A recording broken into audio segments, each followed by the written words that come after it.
करुणया, उनके अंदर बहुत करुणा उत्पन्न हुई। देखा कि बहुत दुख है संसार में, बहुत दुखी है छोटे छोटे कारण की वजह से। घर में क्लेश है, कार्यस्थल पर क्लेश है, महाराज मानसिक तौर पर लोग भ्रष्ट हो चुके हैं, विकृत हो चुके हैं।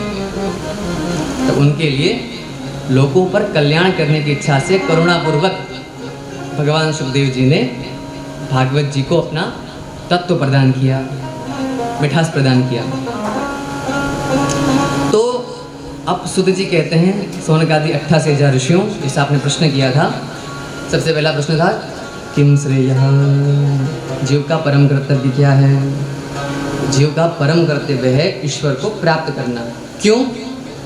कहा कि देखिए, परमात्मा की भक्ति हृदय में प्रकट न हो तब तक कितने भी शुभ काम कर लो, जैसा आपको मैंने बताया, सब कुछ बेकार है। क्यों?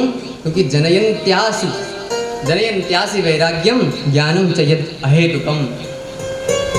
अगर भक्ति आपके हृदय में उत्पन्न हुई तो समझिए कि वो जनयति, बहुत जनन करेगी, वह पैदा करेगी, वो उत्पन्न करेगी क्या? ज्ञान और वैराग्य को। इसलिए भक्ति हृदय में रखिए। जीव का परम उद्देश्य संपत्ति, पद, प्रतिष्ठा प्राप्त करना नहीं है। अब बोलेंगे तो क्या है प्रभु? हम तो देखते हैं कि जहाँ जहाँ पर जिस जिसके पास पद होता है, प्रतिष्ठा होती है, धन होता है, वित्त होता है, उसी की पूजा होती है, उसी की अर्चना होती है। भर्तृहरि जी नीति शतकम में लिखते हैं यस्यास्ति वित्तम स नरः कुलीन सएव वक्ता प्रभुरद्वितीय। बोले महाराज जिसके पास धन है वही वक्ता है, सएव वक्ता। सनरः कुलीन, वही व्यक्ति कुलीन परंपरा जाति में उत्पन्न हुआ है, सबसे कुलीन शुद्ध पवित्र वही है, सब कुछ वही है।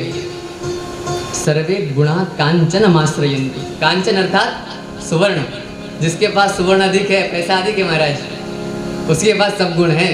सर्वे गुणाः कांचन माश्रयन्ति, तो कहा जिसके पास कंचन है, सुवर्ण है, उसी के पास सब कुछ है, वही वक्ता है, वही कुलीन है, वही ज्ञानी है। और तो और ये भी कह दिया इसमें कोई भी दुराशय नहीं है, दुराग्रह नहीं है, भाई परब्रह्म भी वही है। अच्छा, तो एक बार क्या हुआ माताओं, देखिए प्रायः उत्सव प्रिया खिलु भारतीय, भारतीय लोग जो होते हैं उत्सव प्रिय होते हैं, उन्हें उत्सव में बड़ा आनंद होता है महाराज। तो उत्सव का समय था, जैसे आप सब लोग यहाँ पर पधारे हैं, तो छोटे छोटे बालक होते हैं ना, बहुत निर्मल होते हैं, उन्होंने एक बार जो देख लिया होता है ना, वो हृदय में स्थान दे देते हैं उसको। तो क्या हुआ कि एक परिवार में प्रसंग था, उत्सव था, तो उनके परिवार के जो भाई पिताजी थे, उनके लड़के के जो पिताजी थे, उनके भाई आए, उनके फूफा फूफी वगैरह सब बंधुजन स्वजन आए। अब देखिए परंपरा होती है कि हम जब किसी के घर पे जाते हैं स्वजन के, वहाँ पर तो कुछ ना कुछ भेंट लेकर जाते हैं। अब दैववश इस बार जो है काका जी जो थे, अंकल जी जो थे, वो उपहार लेना भूल गए। तो क्या कहा, अब छोटा जो लड़का है उसे सब कुछ ज्ञान है बोले संसार का,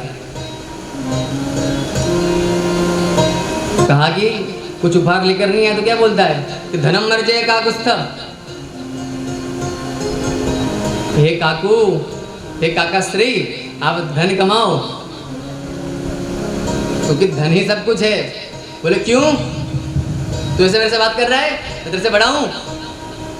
बालक कहता है महाराज, बोले मैं दो लोगों में अंतर नहीं करता। बोले किस किस में? अंतरम न भेजानामि निर्धनस्य मृतस्य च।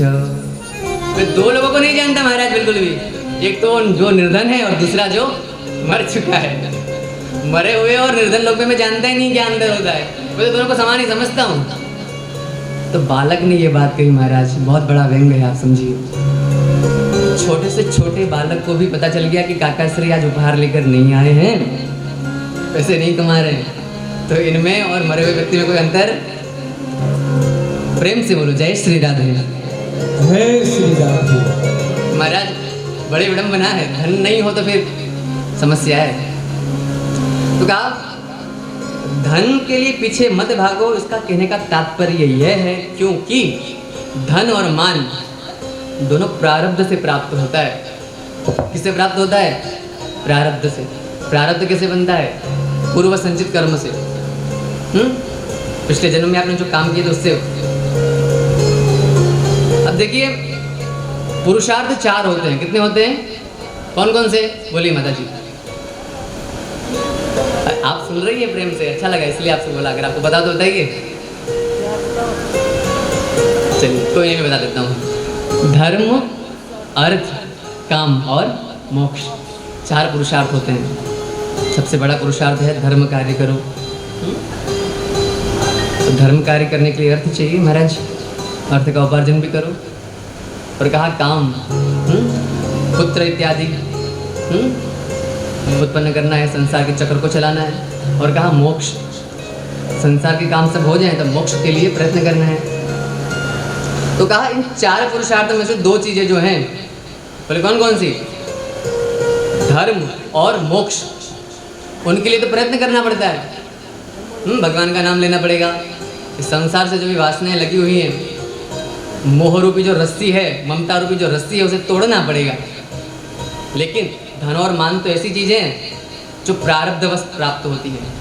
4 पुरुषार्थ में से धर्म और मोक्ष प्रयत्न से प्राप्त होते हैं और प्रारब्धवश अर्थ और काम। आपने पूर्व जन्म में अच्छा काम किया होगा तो आपको धन प्राप्त होगा ही। आपकी जो भी कामनाएं वो पूरी तो होंगी। कहा सुखमैन्द्रियकम दैत्यात् देह योगेन लभ्यते सर्वत्र लभ्यते दैवात् यथा दुःखम अयत्नतः। जिस प्रकार दुखी होने के लिए कोई प्रयत्न नहीं करना पड़ता, वह आता ही क्यों है महाराज? देखिए दुख कोई चाहता है क्या? कोई चाहता है कि मैं दुखी हो जाऊं? फिर भी दुख आ जाता है। तुलसीदास जी कहते हैं कि वहां पर कभी मत जाओ जहां पर आपको देखकर लोग प्रसन्न हो। तुलसी वहां न जाइए, नैनन नहीं स्नेह, आवत ही हर से नहीं। देखिए तुलसीदास जी भी कहते हैं महाराज कि आप वहां पर मत जाओ जहां पर आपको देखकर लोग प्रसन्न न होवे, आपका हंसते हुए मुख से स्वागत न करें। कंचन बरसे मेघ, अगर वहां पर सुवर्ण की बरसात भी हो रही हो ना तो भी मत जाओ वहां पर। तो दुख बड़ा दुष्ट है, धृष्ट है, नीच है महाराज। नहीं बुलाते फिर भी आ जाता है, फिर भी गले पड़ जाता है। तो बोले दुख जो है वो प्रारब्ध बस भोगना पड़ता है। पूर्व संचित कर्म, कर्म के 3 प्रकार हैं महाराज, बहुत सारे प्रकार हैं।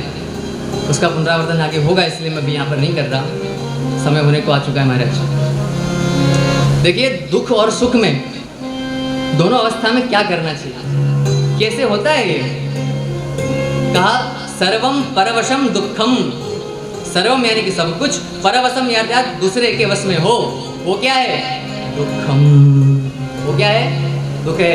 सर्वम परवशम दुखम, सर्वम आत्मवशम सुखम।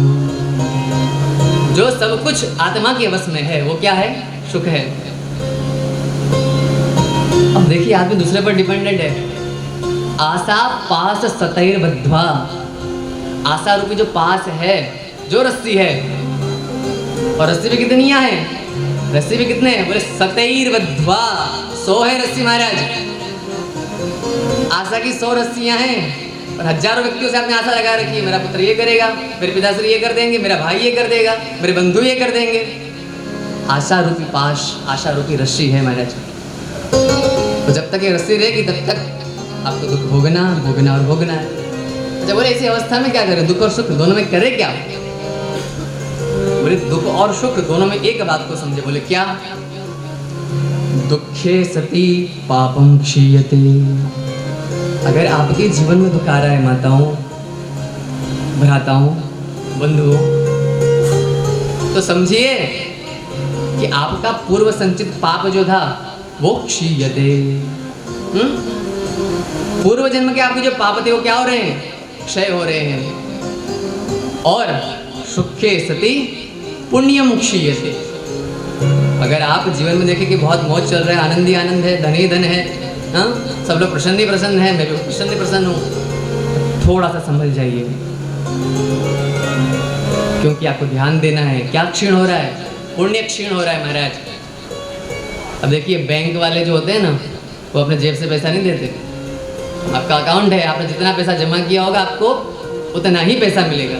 अगर आपने 2 लाख रुपए जमा किए हैं और हर रोज आप 5,000 10,000 निकाल रहे हैं, यानी कि आप सुख में हैं, तो आप समझिए बैलेंस को बना के रखना है, संतुलन बनाए रखना है। क्यों? क्योंकि बैंक वाला आपको उतना ही देगा जितना आपने जमा किया है, और जिस दिन वो राशि संपूर्ण हो जाएगी उस दिन फिर समस्या है। देखिए किसान जो होता है, यहाँ पर कुछ किसान माताएं ऐसा कुछ होंगी तो उनको ज़्यादा लगेगा, उनसे जुड़ पाएंगे इस बात से। किसान जो होता है महाराज, वो खेती करता है, शस्यारोपण करता है, बीजारोपण करता है। अच्छा, बीजारोपण करता है, फल प्राप्त करता है, जो भी उत्पन्न हुआ है वो। अब जो उत्पन्न हुआ है उसे घर में ले जाकर रखता है, उसका सेवन करता है, उसको पाता है महाराज, लेकिन तब तक सो नहीं जाता जब तक खत्म हो जाए। घर में जो रखा हुआ अन्न है, जो उगा हुआ अन्न घर पर लेकर आया, उसको पाता तो है, लेकिन उसी के भरोसे नहीं रहता महाराज कि मैंने संचित कर लिया है, जब तक ये पूरा नहीं होता तब तो दूसरा काम नहीं करूँगा।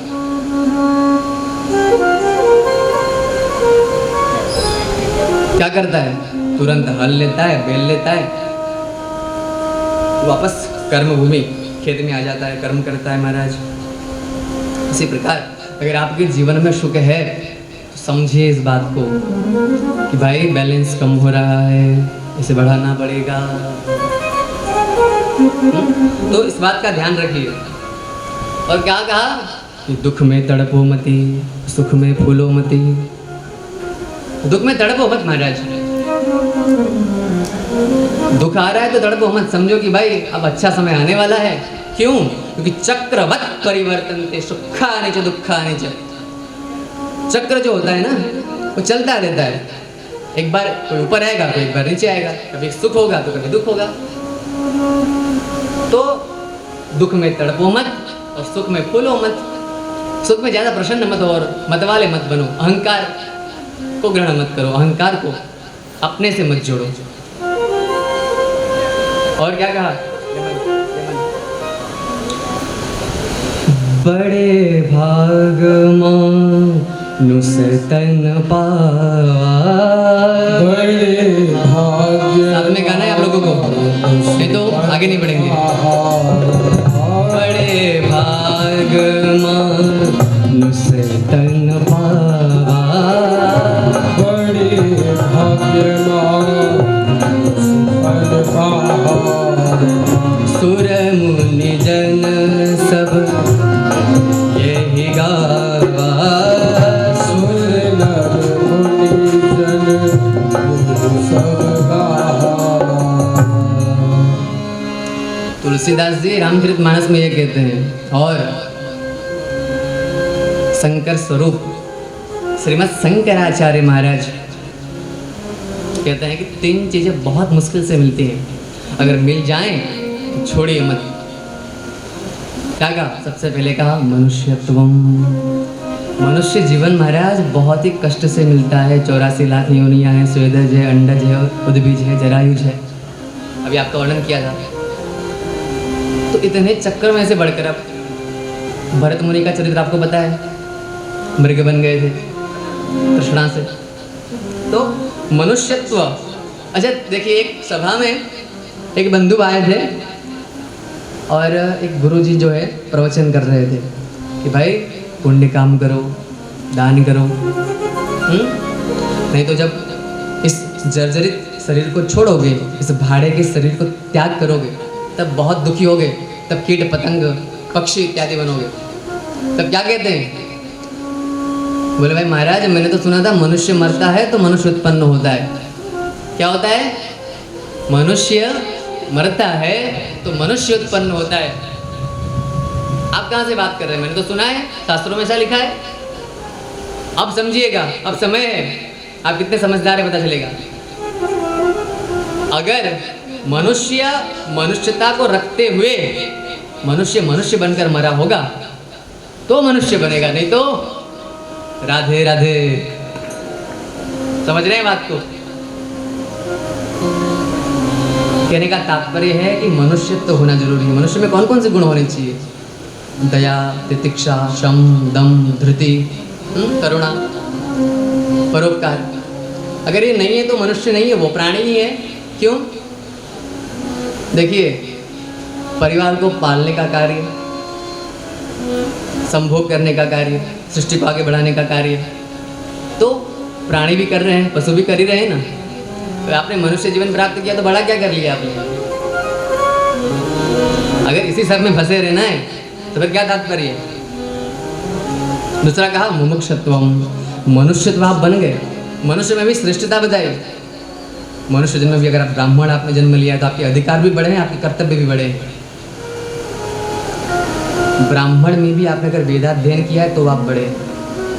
वेदाध्ययन में भी आपने वेद के तत्वों को, मंत्र को पढ़ा ही है, उसके अर्थों को नहीं समझा तो आप थोड़े से रह गए। वेद को जानते हुए उसके अर्थ को आपने जाना तो आप श्रेष्ठ हैं महाराज। देखिए, ब्राह्मण के भी बहुत सारे नाम हैं और यथा नाम तथा क्रिया, थोड़ा संक्षिप्त में लेना है। इस प्रसंग को आगे में भी मैं लूँगा एक बार। और कहा महापुरुष संश्रयः। श्रीमद् शंकराचार्य कहते हैं कि मनुष्य जीवन दुर्लभ है, मोक्ष प्राप्त करना दुर्लभ है और सत्संग प्राप्त करना दुर्लभ है। अच्छा, कहा है मानव जीवन है बहुत ही दुर्लभ है महाराज। मानव जीवन दुर्लभ होते हुए भी इसे संसार वासना रूपी कीचड़ में ही रह गए तो क्या फायदा है? बनो तो ऐसे बनो कि कीचड़ में भी कमल खिले और उस कीचड़ में से खिले हुए कमल को लोग उठाएं और भगवान के चरण कमलों में अर्पित करें और भगवान के शीश मुकुट पर भी धारण करें।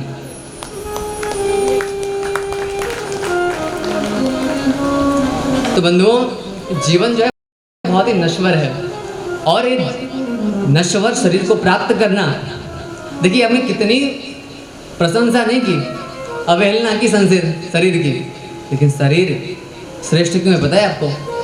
क्योंकि शरीर ही एक ऐसा तत्व है जिसके द्वारा उस परम तत्व को प्राप्त किया जा सकता है। इसलिए बंधुओं,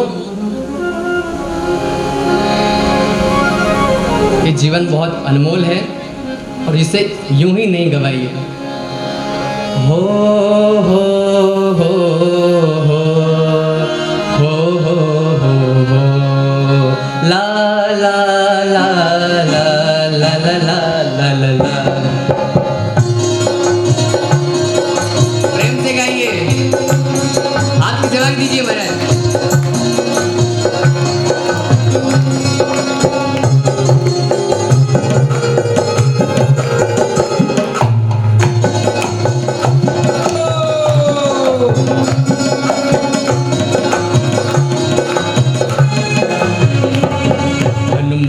तेरा जीवन तू ही गवा रहा है,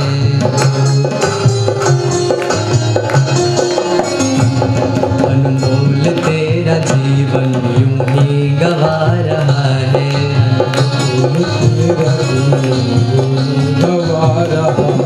अनमोल तेरा जीवन यूं ही गवा रहा है,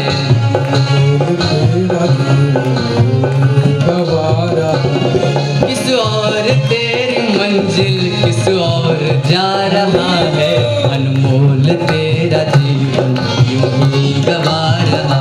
प्रेम से गाइए, अनमोल तेरा जीवन यूं ही गवा रहा है।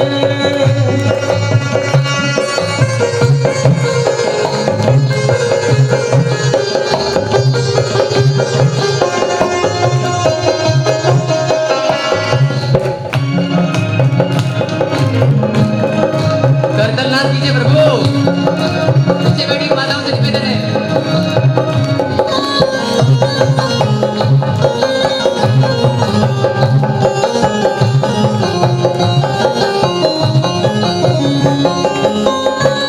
सपनों की नींद में ही ये रात ढल न जाए,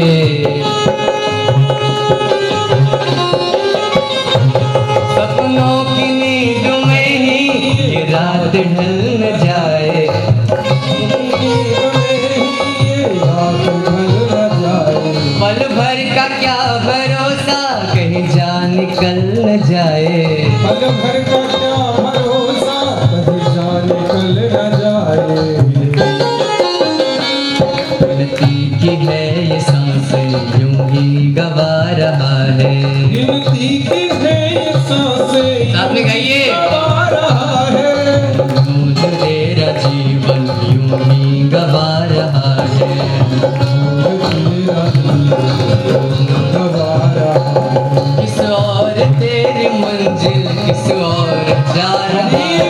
अनमोल तेरा जीवन यूं गा रहा है।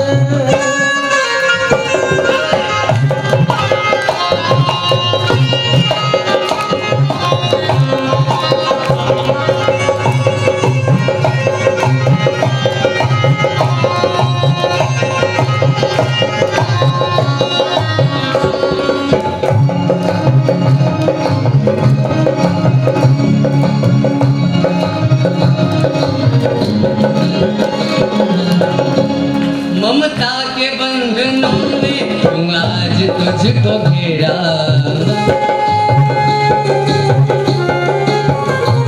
ममता के बंधनों ने क्यों आज तुझको घेरा, ममता के बंधनों ने आज तुझको घेरा।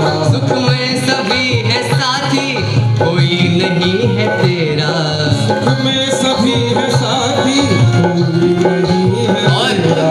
तेरा ही मोह तुझको कब से रुला रहा है,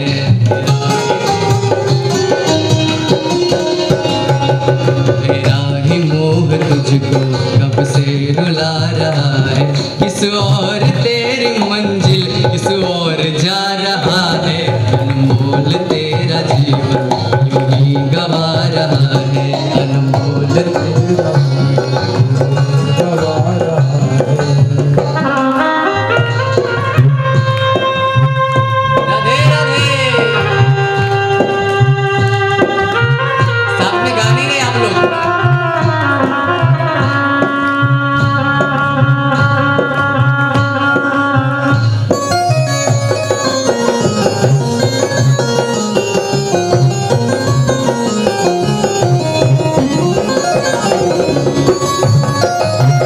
बोलिए वृंदावन बिहारी लाल की।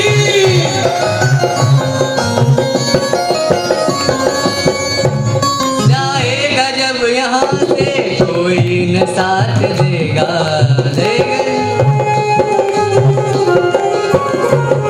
जाएगा जब यहाँ से कोई न साथ देगा, आएगा जब यहाँ से कोई ना साथ देगा। इस हाथ जो दिया है उस हाथ जाके लेगा, उस हाथ को दिया है उस हाथ जाके लेगा। कर्मों की है ये खेती फल आज पा रहा है, कर्मों की है ये खेती फल आज पा रहा है, कर्मों की है आज पा रहा है। किस और तेरी मंजिल किस और जा रहा है,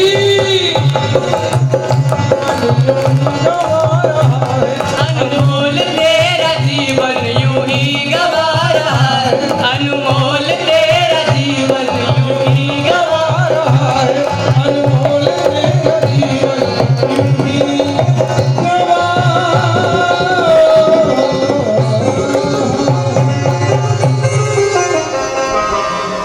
बोलिए कृष्ण कन्हैया लाल की, जय हो साला सरवाला जी हनुमान जी महाराज। महाराज की।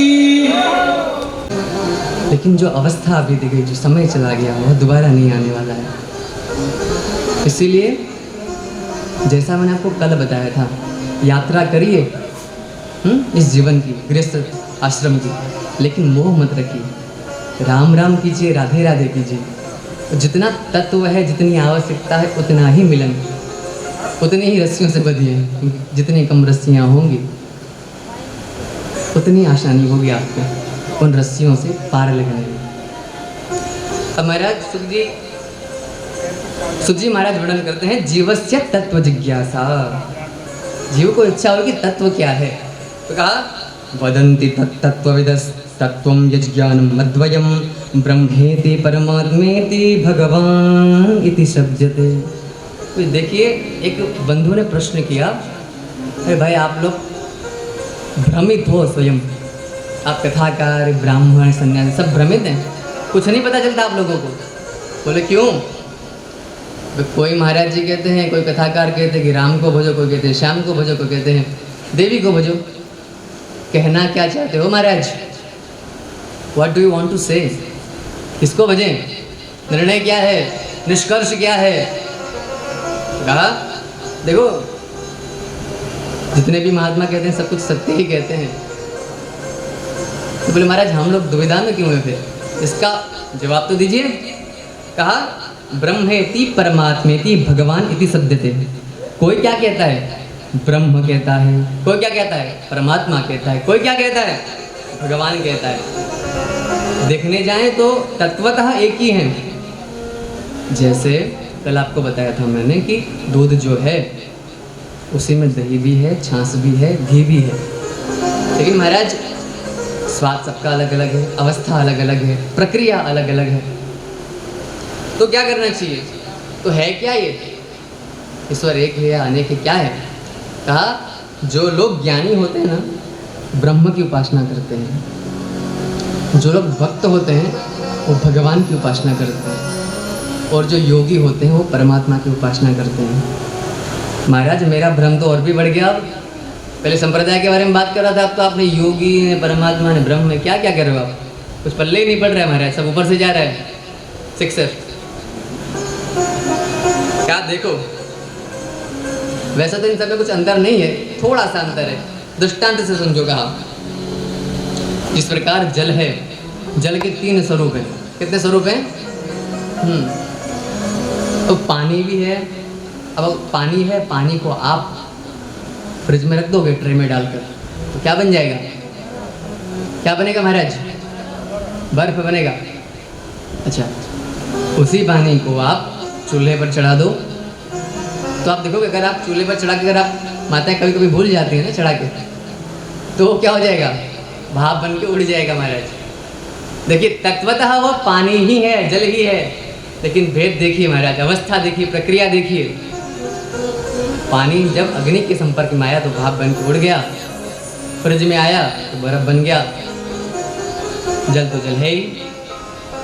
तो इसी प्रकार बोले महाराज अब कोई कोई मूड होते हैं, बोलते हैं पानी में क्या फ़र्क, तीनों एक ही काम करते हैं। किसी ने कहा कि तुम डॉक्टर के पास जा रहे हो, चिकित्सक के पास, आपको सर्दी हो गई, ऋतु परिवर्तित हो रहा है, अभी बरसात है, तो छोटी मोटी व्याधियाँ आती रहती हैं। तो चिकित्सक ने कहा कि गर्म पानी को लेकर उसका भाप सूंघा करो, उसको ग्रहण करो, ठीक हो जाएगा। अगर आप उस गर्म पानी के भाप की जगह फ्रिज में से निकाला हुआ चकाचक एकदम ठंडा ठंडा बर्फ़ डाल के उसे सूंघने जाएंगे तो अच्छा होगा क्या महाराज, और आप सर्दी में घुस जाओगे और आप बीमार पड़ जाओगे, है ना। उसी प्रकार इस बात को समझिए कि ब्रह्मा, योगी, परमात्मा, भक्त, भगवान, सबके अलग अलग स्वरूप है। अच्छा देखिए महाराज ये भंडारा हो रहा है, आटा तो एक ही होता है, माताओं को पता है। अब किसी को इच्छा हुई पूरी बनाने की तो पूरी बना दिया। अब किसी को यहाँ पे गुजरात में तो थेपला भी बनता है महाराज, थेपला खाने की इच्छा हुई तो थेपला बना दिया। अब किसी को इच्छा हुई कि आज विशिष्ट है, आज कुछ खाने का मन कर रहा है, थोड़ा सा कुछ रसिक, कुछ ऑयल वाला, कुछ कहा कि पराठे खा लेते हैं। महाराज पराठे में भी इतने सारे प्रकार हैं, आलू के पराठे, गोभी के पराठे, मूली के पराठे, पता नहीं किस किस चीज़ के पराठे होते हैं। तो राजस्थान तो रसीलों की, रसियाओं की भूमि है महाराज। अनेक प्रकार के द्रव्य बनते हैं, व्यंजन बनते हैं चकाचक। तो गोवर्धन पूजा में भोग लगेगा, ठाकुर जी को पता चलेगा कि भाई राजस्थान के लोग कितने रसिक हैं, क्या क्या ग्रहण करते हैं। माताएं, अगर कृपा होगी माताओं की तो पता चलेगा, है ना। महाराज आटा तो एक ही है, लेकिन सबका स्वाद अलग अलग है। किसी को रोटी चाहिए, किसी को पूरी चाहिए, किसी को पराठा चाहिए, सबका चॉइस अलग अलग है। Everyone has their own choice। तो कहा देखो एक निर्गुण निराकार होता है, एक सगुण निराकार होता है, और एक सगुण साकार होता है। निर्गुण निराकार, निर्गुण साकार और सगुण साकार। तो मुझे तो एक ही चीज़ चाहिए। बोले क्या? मुझे सगुण साकार रूप कृष्ण चाहिए। क्यों? क्योंकि मेरा मन उनमें लग गया है। कृष्णात् परम किमपि त्वामहं न जाने। कृष्ण तत्व के अलावा किसी और तत्व को जानता ही नहीं महाराज, और क्या बात करूं मैं।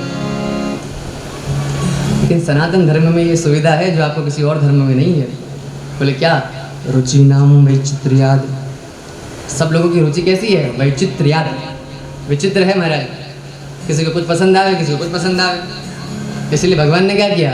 अनेक रूप रूपाय विष्णवे प्रभ विष्णवे। भगवान अनेक रूप धारण करके आ गए। भाई तुम्हें जो रूप पसंद आवे तुम ले लो, स्वीकार कर लो, उसकी पूजा करो, अर्चना करो और भक्ति करो और मोक्ष प्राप्त करो। अब ऐसी सुविधा, ऐसी चॉइस, ऐसी स्वतंत्रता चयन की आपको कहीं और मिलेगी क्या महाराज? विचार कीजिए। और कल आप बताना है आप लोगों को, माताओं को खास कर, क्योंकि माताएं जो हैं भक्तिमती होती हैं और माताओं की उपस्थिति सबसे ज़्यादा है। माताओं को लिए एक बार जोरदार करताल ध्वनि कर दीजिए महाराज। तो रुचि के वैचित्र होने से भगवान ने भी अनेक रूप धारण किए। अब देखिए, कोई एक बंधु मिठाई खाने के लिए मिठाई की दुकान पर गए महाराज। मिठाई वाले ने बोला क्या दूं महाराज, क्या चाहिए आपको प्रभु? कहा, बोले कौन कौन सी है? बोले रबड़ी है, मोहन थाल है, जलेबी है, रसमलाई है। नाम गिनाए महाराज 15-20। अब जिसको जो पसंद है वो ग्रहण करे। इसी प्रकार आपको जो भगवान आपके इष्ट देव हैं, जिनमें आपकी श्रद्धा है, उसका स्मरण कीर्तन श्रवण करें। स्मरण करने से क्या होगा?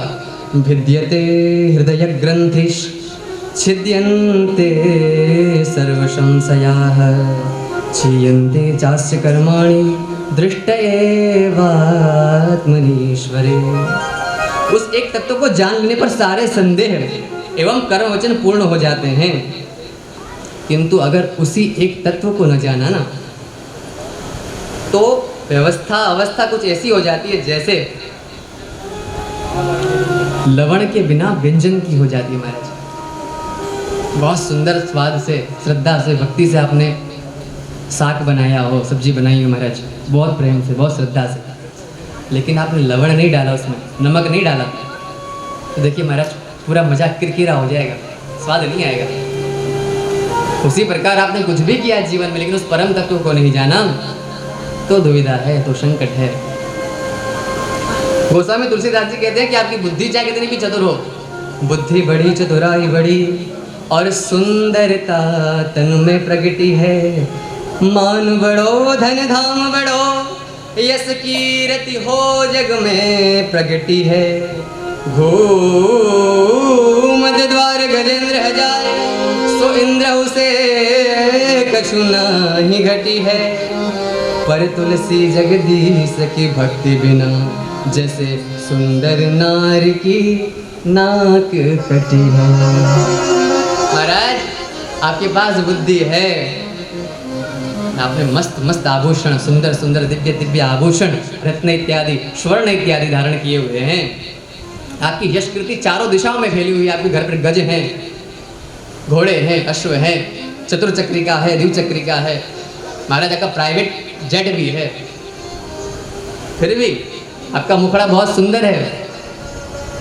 और लेकिन अगर आप इस तत्व को नहीं जानते, परमात्मा को नहीं जानते, तो मानो कैसा प्रतीत होता है कि तैयार हुई नारी है लेकिन उसका नाक ही नहीं है महाराज। जैसे सुंदर नारी की नाक कटी है, सुंदर नारी की नाक कटी है। राधे राधे महाराज, प्रेम से बोलिए राधे राधे। निद्रा है ना महाराज, बहुत दुष्ट होती है। सुंदर सुंदर पवन का झोंका बह रहा है, निर्मल मेघ प्रवाहित हो रहा है, मस्त आनंदित करता हुआ निद्रा देवी आपको दर्शन कर लेती है। महाराज पहला अध्याय समाप्त हुआ है, अभी आगे बहुत बहुत कुछ आगे बात करेंगे। महाराज तीसरे अध्याय में भगवान के 24 अवतारों का वर्णन किया है। सनक सनंदन सनातन सनत कुमार, नारद भगवान ने पृथ्वी को रसातल में से डूबते हुए बचाने के लिए सूक्ष्म रूप धारण किया। फिर नर नारायण का रूप धारण किया। फिर भगवान कपिल मुनि बने। फिर दत्तात्रेय भगवान हुए। फिर ऋषभदेव हुए। फिर कच्छप, मत्स्य, कूर्म, वराह, बलराम, राम, कृष्ण, परशुराम, कल्कि, बुद्ध, हयग्रीव और हंस इत्यादि 24 अवतार हुए महाराज। इन सब का विशद वर्णन आएगा आगे। आगे बढ़ते हुए हम कथा में आगे जाते हैं। और कहा कि अवतारा ही असंख्य है, आप ऐसा मत मान लीजिएगा, क्योंकि आप लोगों की बुद्धि बहुत भ्रमित होती है महाराज। अवतारा ही असंख्य, या अवतार असंख्य है, इस बात को ध्यान रखिए। अवतार क्या होते हैं? एक संपूर्ण अवतार होता है, एक कला अवतार होता है और अंश अवतार होता है, और भी बहुत सारे प्रकार हैं, लेकिन आप इतना समझ लीजिए बहुत है।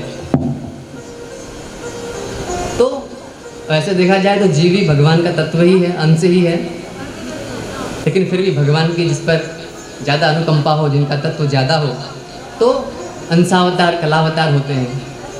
और क्या कहा कृष्ण भगवान कैसे हैं? एते चांस कला पुंसः कृष्णस्तु भगवान स्वयं। एते, एते अर्थात ये सब जो 24 अवतार का वर्णन किया अभी मैंने आपसे, एते तो अंश कला पुंसः, एते तो अंश कला है, कुछ कुछ कला है भगवान की। कृष्णस्तु भगवान स्वयं, कृष्ण तो साक्षात ईश्वर है, परमात्मा है। महाराज अब चतुर्थ अध्याय में प्रवेश करते हैं। सौनकादि ऋषियों ने ग्रंथकर्ता के विषय में पूछा, तब सूजी कहते हैं द्वापर में श्री कृष्ण द्वैपायन वेद व्यास जी के रूप में भगवान ने अवतार ग्रहण किया, और उनके पास दूरदृष्टि थी प्रभु। उन्होंने देखा कि भविष्य में जो कलयुग आने वाला है और उससे लोग पीड़ित दुखी होने वाले हैं, तो उन दुखों से उन लोगों की रक्षा कैसे की जाए, उन लोगों का कल्याण कैसे हो, यह विचार कर उन्होंने क्या किया? ऋग्यजु सामथर्वाख्या वेदाश्चत्वारो उद्धृताः इतिहास पुराणं च पंचमो वेद उच्यते। वेद एक ही था महाराज। सत्ययुग में केवल और केवल हंस नाम की प्रजाति रहती थी। कौन सी? हंस। तो वेद एक ही था प्रभु। अब वेद व्यास जी ने लोगों की सरलता सुविधा के लिए उसे 4 भागों में कर दिया, ऋग्वेद, यजुर्वेद, सामवेद, अथर्ववेद। और फिर भी लोगों का प्रवेश उसमें नहीं हो पा रहा था, तो क्या किया? 17 पुराण की रचना कर डाली महाराज। रचना कर डाली। क्या किया? रचना। लोग कहते हैं मैं तो सोचे कि मैं सत्ता है कि करीने नाखी दे दूँ, के सत्ता करी नाखी मैं तो एक हैं। अरे भाई सत्ता करके डालना नहीं होता है प्रभु, समझो बात को। सप्ताह यज्ञ करके डालना नहीं होता, उसे ग्रहण करना होता है। तो कथा कर मत डालिए, करके डालिए मत, उसे ग्रहण कीजिए, हृदय में प्रवेश कराइए। और इतिहासम पुराणम च पंचमो वेद उच्यते, और 5वां वेद पुराण और इतिहास। इतिहास कौन सा? महाभारत की रचना की। अब इतना एक वेद का 4 विभाग करने के बाद भी वेद की भाषा दुरूह होने से लोग समझ नहीं पा रहे, तो महाभारत बनाया। 1 लाख श्लोक है महाराज उसमें, फिर भी व्यास को संतुष्टि नहीं मिली। अब वेद व्यास जी ने पुराण की रचना प्रारंभ की, 17 पुराण लिखे, फिर भी संतुष्टि नहीं मिली। असंपन्न इवा भाति, असंपन्न इव भाति। संपन्न में कहते हैं गोलों को सुख होता है कि मैं तो बहुत संतोष है, मैंने बहुत कुछ कर दिया, मुझे जीवन में जो कुछ करना था मैंने किया, मैं खुश हूँ अपने आप से, मैं संतुष्ट हूँ। लेकिन वेदव्यास जी संतुष्ट नहीं थे। असंपन्न इव भाति, असंपन्न महसूस कर रहे थे अपने आप को। इसी प्रकार विचार में पड़े हुए थे कि मैंने क्या ऐसा काम किया कि मुझे अभी भी संतोष नहीं प्राप्त हो रहा है। भाई मैंने इतने सारे वेदों की रचना, वेदों को विभाग किया, पुराणों की रचना की, इतिहास बनाया मैंने। तभी नारद जी पधारे और उन्हें आया देख व्यास जी ने विधिवत अभ्यर्चना की। पूजयामास विधिवत नारदम सुरपूजितम। नारद जी ने प्रश्न किया, पाराशर महाभाग, समय होने जा रहा है महाराज, घड़ी इशारा दे रही है, आप लोगों की इच्छा हो तो कुछ समय अधिक लिया जाए। अब देखो मैं राधे राधे बोल रहा हूँ महाराज, आप लोगों की जितनी जोर से आवाज आई तो समझेंगे कि भाई आगे कथा करनी है, नहीं तो कल की ओर प्रस्थान करना है। राधे राधे। देखिए सूचना मिल चुकी है, अब कोई मुझसे ये न कहे कि समय अधिक हो गया है। चलिए महाराज, नारद जी ने प्रश्न किया, पाराशर्य महाभाग भवतः कच्चिदात्मना परितुष्यति शारीर आत्मा मानसेवा। पाराशर, पाराशर्य कहा, क्या कहा यहाँ पे? पाराशर। पाराशरस्य पत्यः पुमान, पराशरस्य पत्यः पुमान, पराशर जी के शरीर से उत्पन्न हुए हे वेदव्यास जी। भवतः कश्चिदात्मना, आत्मा और मन से आप कुछ असंतुष्ट नजर आ रहे हैं, क्या कारण है महाराज?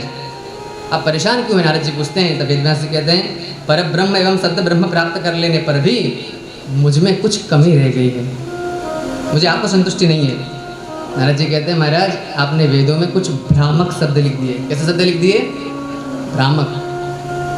बोले कैसे? मैंने कहाँ क्या लिखा? लिखा आपने पशुन आलभेत। बोले अमुक यज्ञ में अमुक पशु की बलि दे दो।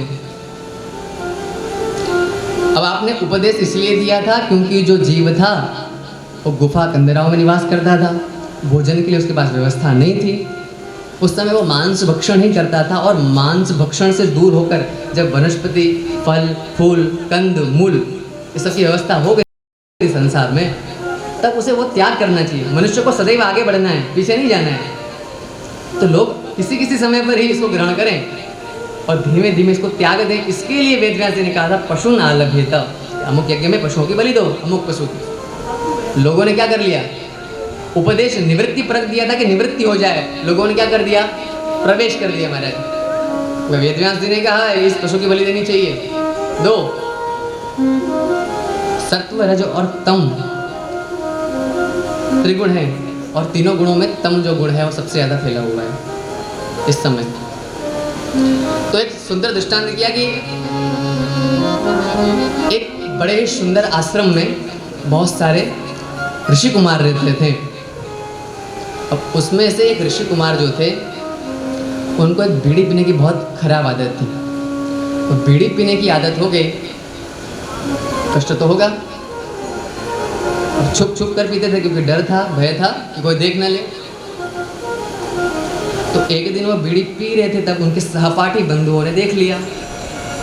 देखते ही गुरुजी के पास गए, बोलते हैं गुरुजी ये आपका शिष्य जो है बीड़ी पान कर रहा है, बीड़ी ग्रहण कर रहा है, व्यसन कर रहा है, आप कुछ आज्ञा करिए, इसे दंड दीजिए। तब गुरुजी ने उसको बुलाया, बात की। उसने कहा गुरुजी मुझे पूर्व से ही आदत है, और जैसा मैंने कहा बिना बीड़ी पानी के मेरे शौचादि क्रियाएं में से मैं निवृत्त नहीं हो पाता हूँ। तो फिर उन्होंने कहा ठीक है बेटा कोई बात नहीं, तुम एक काम करना, रविवार को ही बीड़ी पान कर लेना चुपके से। अब गुरुजी ने ये थोड़ी कहा था कि भाई तुम बीड़ी पान करना, और रविवार इसलिए कहा कि मैं सीधा मना कर दूंगा तो मानेगा ही नहीं। बालक तो उद्दंड होते ही हैं, मना करोगे तो और करेंगे। माता को ज़्यादा पता है, बालकों को जितना मना करेंगी माताएं, बालक वही प्रयत्न करते हैं, चेष्टा। तो गुरुजी ने ये समझ के, ये साइकोलॉजी समझ के, मनोविज्ञान समझ के ऐसा कहा कि रविवार को बीड़ी पान करना और दिन मत करना। अब वो माने नहीं महाराज, और बीड़ी पान प्रारंभ हो गया रविवार को। अब गुरुजी चातुर्मास में यात्रा के निकल गए बद्रीधाम। अब इधर शिष्य जो है रविवार को खुलेआम पीने लगा। गुरुजी चले गए, शिष्य देखेंगे तो बोल दूंगा गुरुजी ने कहा है। एक ने देखा तो उसने कह दिया गुरुजी ने कहा है, गुरुजी की आज्ञा है। वो सब लोग भी देखने लगे, वाह गुरुजी की आज्ञा है, चलो हम भी पीते हैं। महाराज एक पीने वाला आदमी था, सब लोग पीने वाले हो गए। तो ये संग का परिणाम है, जैसा संग ऐसा फल मिलेगा। तात्पर्य क्या है? शिष्य व्यसन कम करते छोड़े, अतएव कहा गया था, किंतु अब तो समूह में प्रारंभ हो गया, सबके सब पीने लगे। निवृत्ति के लिए उपदेश दिया था और प्रवृत्ति हो गई। तो नारद जी कहते हैं हे वेदव्यास जी आपने ये भ्रामक वाक्य लिख दिए, और क्या कहा? विधि निषेध की बात की केवल आपने, ये करना चाहिए ये नहीं करना चाहिए, ये विधि है और ये निषेध है। तो महाराज संदर्भ का ज्ञान बहुत आवश्यक है, संदर्भ का ज्ञान बहुत आवश्यक है। कथा भी बहुत सुंदर है महाराज, लेकिन थोड़ा सा रफ्तार पकड़ना पड़ेगा। बहुत दृष्टांत बहुत अच्छा आ रहा है कि सहसा विदधीतन क्रिया मविवेकः परमापदां पदं वृणुते हि विमृश्य कारिणां गुणलुब्धा स्वयं। महाराज सहसा विदधीत न क्रिया, कोई भी कार्य तुरंत नहीं कर लेना चाहिए, आवेग में आकर। अविवेकः परम आपदां पदम, अविवेक परम आपत्ति का कारण बनता है। एक बार एक राजा जो है शिकार के लिए बाहर गए। शिकार के लिए बाहर गए और बाहर जाते ही बाहर चले गए महाराज। बाहर चले गए मतलब राज्य से बाहर चले गए। दूसरे राज्य में युद्ध हो रहा था, मित्र राष्ट्र था वो, तो मित्र राष्ट्र में युद्ध करने में लग गए। वहाँ से फिर उत्सव हुए, उसमें प्रवेश किया। इस प्रकार 17 वर्षों तक वो बाहर रहे राज्य से। 17 वर्षों के बाद राजा पुनः आता है और क्या देखता है? महल में प्रवेश करते ही देखता है कि मेरी पत्नी रानी के साथ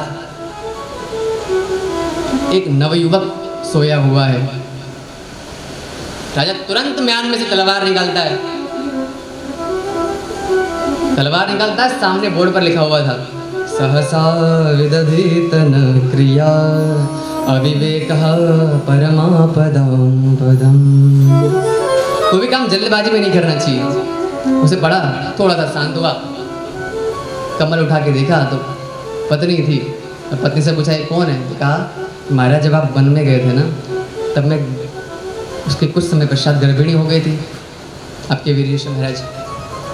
तो आप तो चले गए, अभी बालक बड़ा हो गया है, 16 वर्ष का हो गया है। अब देखिए कितना बड़ा अनर्थ होने वाला था। राजा अपने पुत्र को मारने वाला था महाराज।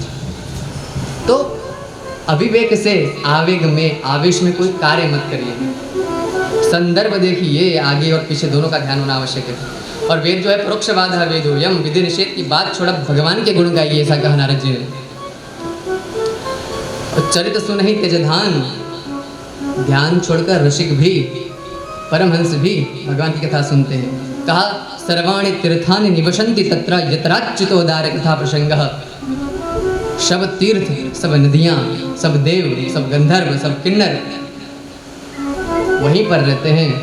सर्वाणि तीर्थानि निवसन्ति तत्र, वहाँ पर रहते हैं जहाँ पर यत्र अच्युतोदार कथा प्रसंग, जहाँ पर अच्युत की कथा प्रसंग चल रही हो। नारद जी का पूर्व जन्म का वृत्तांत आता है। नारद जी पूर्व जन्म में एक दासी पुत्र थे। चातुर्मास प्रारंभ हुआ था, ब्राह्मण के घर में रहते थे। सन्यासी लोग आए तो उनकी खूब सेवा की। उनकी माँ जो थी विधवा थी महाराज। तो नारद जी ने उनकी खूब सेवा की सन्यासियों की। चातुर्मास पूरा हुआ, संपूर्ण चातुर्मास में उन्होंने खूब सेवा, भक्ति, कीर्तन।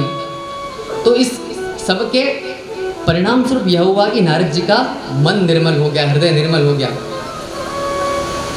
और राम जी कहते हैं निर्मल मन जन सो मोहि पावा, निर्मल मन जन सो मोहि पावा, मोहि कपट छल छिद्र न भावा, मोहि कपट छल छिद्र न भावा।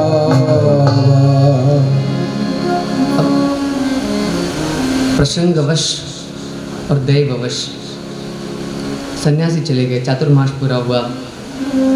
एक दिन ऐसा हुआ कि नारद जी की माता जो थी वो रात को गाय को दूहने के लिए निकली महाराज। और रास्ते में उनके पैर पर असर बने, माता जी की मृत्यु हो गई। नारद जी को सर्व के प्रति कोई भी भेद नहीं था कि उसने मेरी माता को नारद जी तो प्रसन्न हो गए कि भाई चलो छुटकारा हुआ। भगवान की जो इच्छा होती थी वो होता है, भगवान की इच्छा के बिना तो कुछ नहीं होता है। इस प्रकार विचार करते हुए वो उत्तर की ओर चले गए महाराज। और उत्तर में खूब जंगल, बड़े बड़े जंगल में जाके खूब तपस्या की। तब भगवान उनके हृदय में, जब आँख बंद करके ध्यान करें तो ध्यान में भगवान प्रकट हुए। कहा तुम अगले जन्म में मेरे पार्षद बनोगे, अगले कल्प में तुम नारद बनोगे, तब तक तुम क्या करो, भजन करो। इस प्रकार कहकर वो अंतर ध्यान हो गए। फिर वापस ध्यान करने का प्रयत्न करते हैं तो दिखते ही नहीं है भगवान। अपने जीवन को भगवान के चरण कमलों में अर्पित करते हुए, भगवान का ध्यान, कीर्तन, संकीर्तन करते हुए जीवन त्याग दिया। और अगले कल्प में ब्रह्मा जी के मानस पुत्र हुए नारद। बोलिए नारद भगवान की जय हो। और देखिए नारद भगवान क्या कहते हैं, भगवान की दी हुई इस वीणा का चमत्कार देखिए कि दासी पुत्र नारद आज जगत का नारद बन गया है, जगत पूज्य नारद बन गया है महाराज। और क्या कहते हैं, देवदत्तमिमां वीणां, देवदत्तमिमां वीणां, देवदत्तमिमां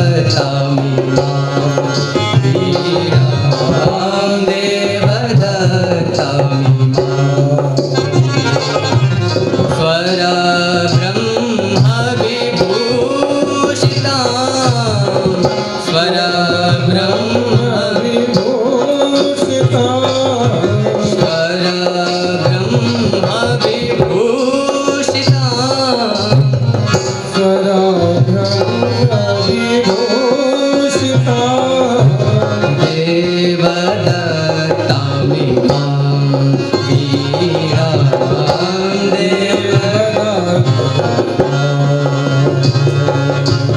निरेगा पमरेगा निरेगम धनि सरे सानि दव मगरे समगरे सदेवदत्तामि सा सा सानि दव मगरे सा सा सा देवदत्तामि मां वीरां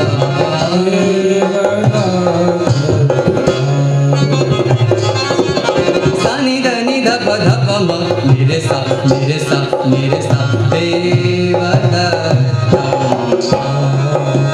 वीरां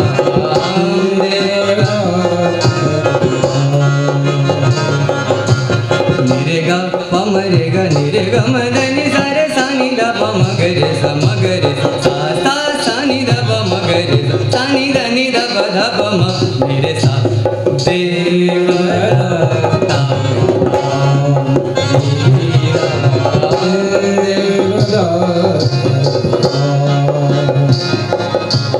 निरेगा गमधा मद सा सा मूर्छै हरि कथा मूर्छै हरि कथा गायमानं शराम्यहम्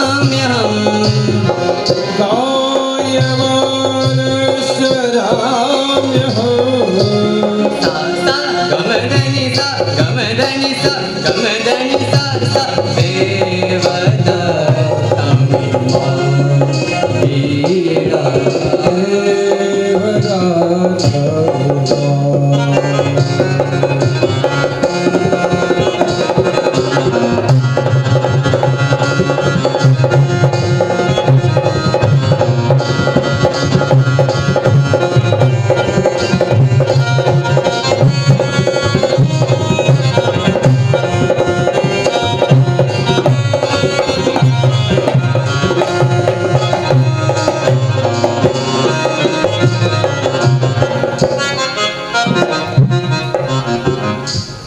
बोले नारद भगवान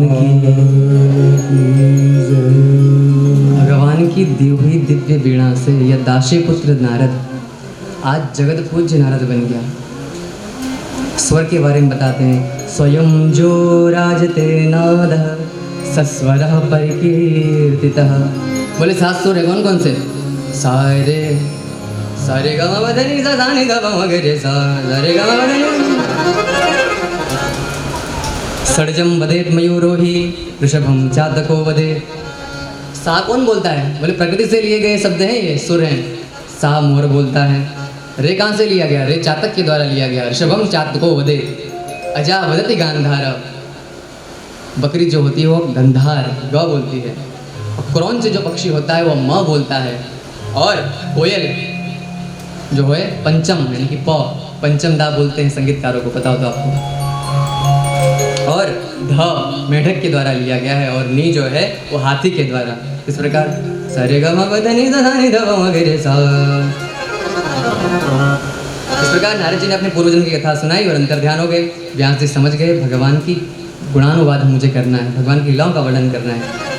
और भगवान गणपति को ध्यान किया, गणपति जी को बुलाया और उनको लेखक बनाया और स्वयं बोलते गए और 18,000 किया परमहंसों की संहिता, भागवत संहिता बनाई। अब इस प्रकार वेदव्यास जी ने इसकी रचना की। अब कहते हैं भगवान ने बकी यानी कि पूतना को भी माता के समान मोक्ष प्रदान किया था। तो भगवान कितने दयालु हैं। ऐसो कौन उदार जगमाही, ऐसा कौन उदार होगा भगवान के जैसा। भगवान के गुणानुवाद सुना जब सुक जी ने तो हरेर गुणाक्षिप्तमति भगवान वादरायणी। भगवान के गुणों ने सुखदेव जी को अपनी ओर खींच लिया। व्यास जी के पास शिष्य ले आया सुख जी को और प्रिय पुत्र को पात्र समझकर अमृत पिलाया। सुखदेव जी ने गंगा तट पर अनशन ग्रहण करके फिर वही भागवत कथा जो अपने पिता वेदव्यास जी से सीखी थी उसे परीक्षित को दिया महाराज। तो आगे वर्णन आता है परीक्षित को भागवत कथा सुनाई क्यों? तो कहा यदा मृधे कौरव सृंजयानां वीरेश्वतो वीरगतिं गतेषु वृकोदरा विद्दगताभिमर्श भग्नोरुदंडे धृतराष्ट्रपुत्रे। देखिए, कौरव पांडव का युद्ध हो चुका है, महाभारत समाप्त हो चुका, पांडवों का विजय हुआ और विजय के पर्व पर भगवान श्री कृष्ण पांडवों को उत्सव मनाने के लिए, आज की भाषा में कहते तो पार्टी करने के लिए पांडवों को ले गए। और उधर दुर्योधन अपनी अंतिम सांसें गिन रहा था। तभी अश्वत्थामा आया और बोला, अगर मुझे सेनापति बनाया होता दुर्योधन तो आज कुछ और होता परिणाम। बोले परिणाम की बात छोड़, अभी कुछ कर सकते हो तो बताओ। काम मैं तुम्हारे लिए करता हूँ मैं। दुर्योधन ने कहा, मुझे एक बात का सबसे बड़ा दुख है कि मेरे 100 भाई थे और सबके सब मारे गए। पांडवों के 5 भाई थे, सबके सब जीवित थे। मुझे किसी एक का सिर भी मिल जाए ना, मैं प्रसन्न हो जाऊंगा। अश्वत्थामा गया, बोला 5 के 5 सिर तुम्हारे चरण कमलों में रख दूंगा, तुम मृत्यु मत प्राप्त करना, तुम जीवित रहना, मैं तुम्हारे लिए लेकर आ रहा हूँ सिर।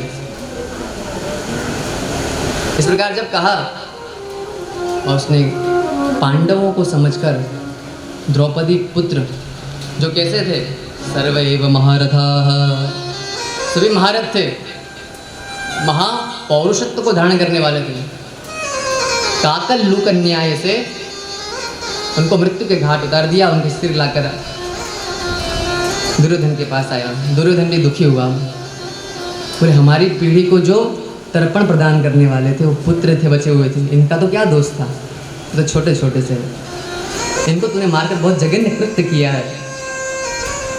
दुर्योधन भी दुखी हुआ। इस प्रकार दुर्योधन ने भी अपना जीवन त्याग कर दिया। इधर जब माता द्रौपदी को पता चला कि शिशु मर गए हैं, माता शिशूनां निधनं सुतानां निशम्य घोरं परितप्यमानं। माता शिशूनां निधनं सुतानां निशम्य घोरं परितप्यमानं।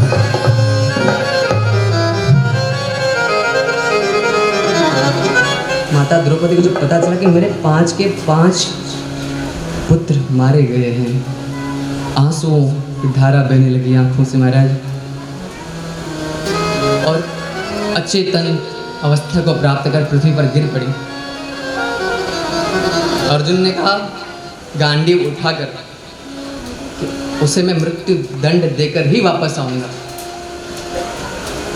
अर्जुन गया, अश्वत्थामा को ढूंढते ढूंढते पीछे पीछे गया, युद्ध हुआ, दोनों ने ब्रह्मास्त्र चलाए। अर्जुन को तो ब्रह्मास्त्र वापस लेना आता था, लेकिन अश्वत्थामा को नहीं आता था।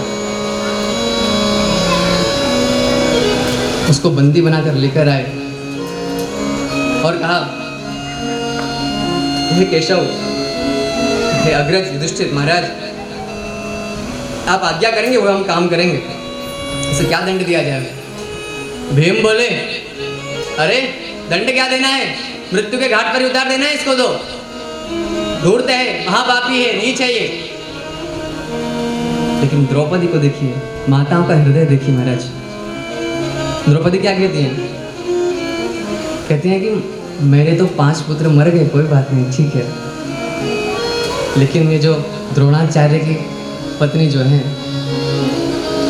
द्रोणाचार्य जी तो चल बसे महाराज, लेकिन उनकी जो पत्नी है वो अपने पुत्र के भरोसे है। अगर वो पुत्र भी नहीं रहा तो क्या करेंगे?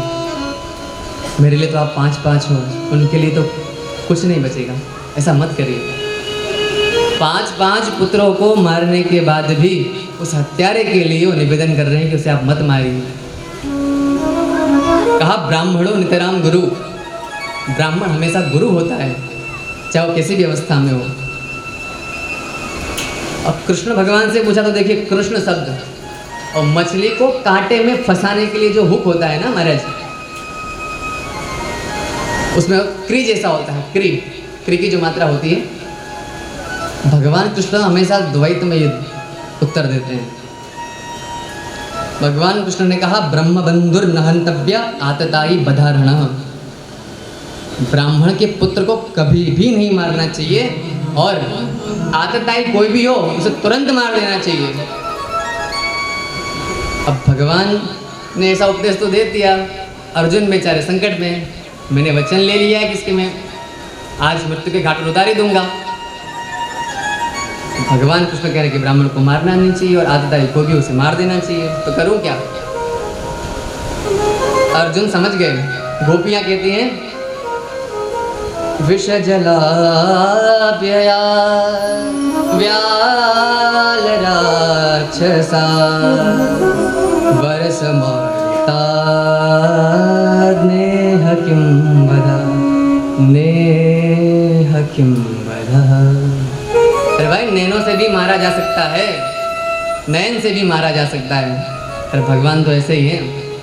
अर्जुन समझ गए, तुरंत हुए अश्वत्थामा के मस्तिष्क में रही हुई चमकती मणि को निकाल लिया और धक्का मारकर, देखिए ब्राह्मण को अगर आप धक्का मारकर प्रसंग से उस स्थान से निकाल दें तो वो ब्राह्मण के लिए मृत्यु के समान है। उसे धक्का निकालकर बाहर फेंका दिया। देखिए अश्वत्थामा फिर भी दुष्ट का दुष्ट ही रहा, उसके मन में द्वेष भावना गई नहीं।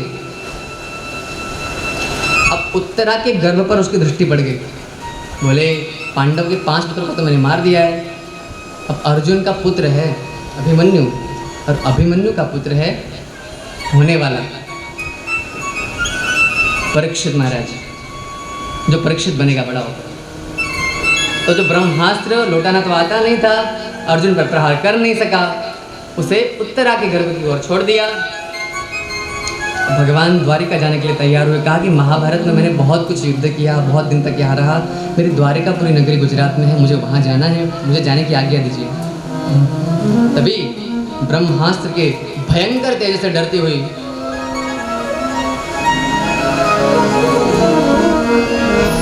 उत्तरा भगवान के पास आती है और कहती है पाहि पाहि महायोगिन देव देव जगत्पते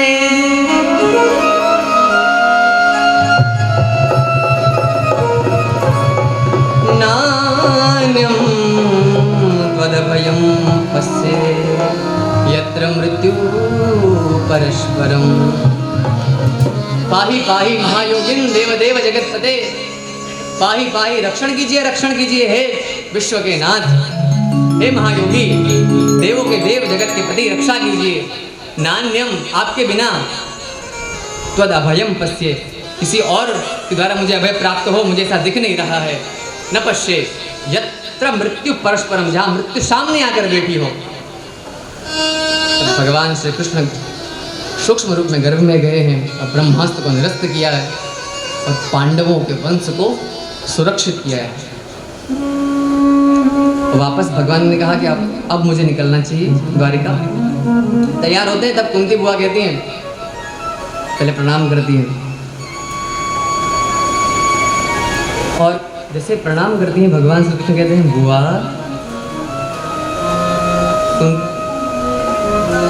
बुआ कुंती है, वो कहती है कृष्ण तुम बुआ मत पुकारा कर। बोले क्यों? जैसे तुम बुआ के करके पुकारते हो वैसे ही मेरे हृदय में प्रेम उत्पन्न हो जाता है और मैं फिर तुम्हें मेरा बालक समझती हूँ, मातृभाव उत्पन्न हो जाता है मेरा, जैसे तुम मुझे बुआ करके मत पुकारो। 26 श्लोक में महाराज बहुत सुंदर स्तुति की। कुंती भगवान ने क्या सुंदर स्तुति की है।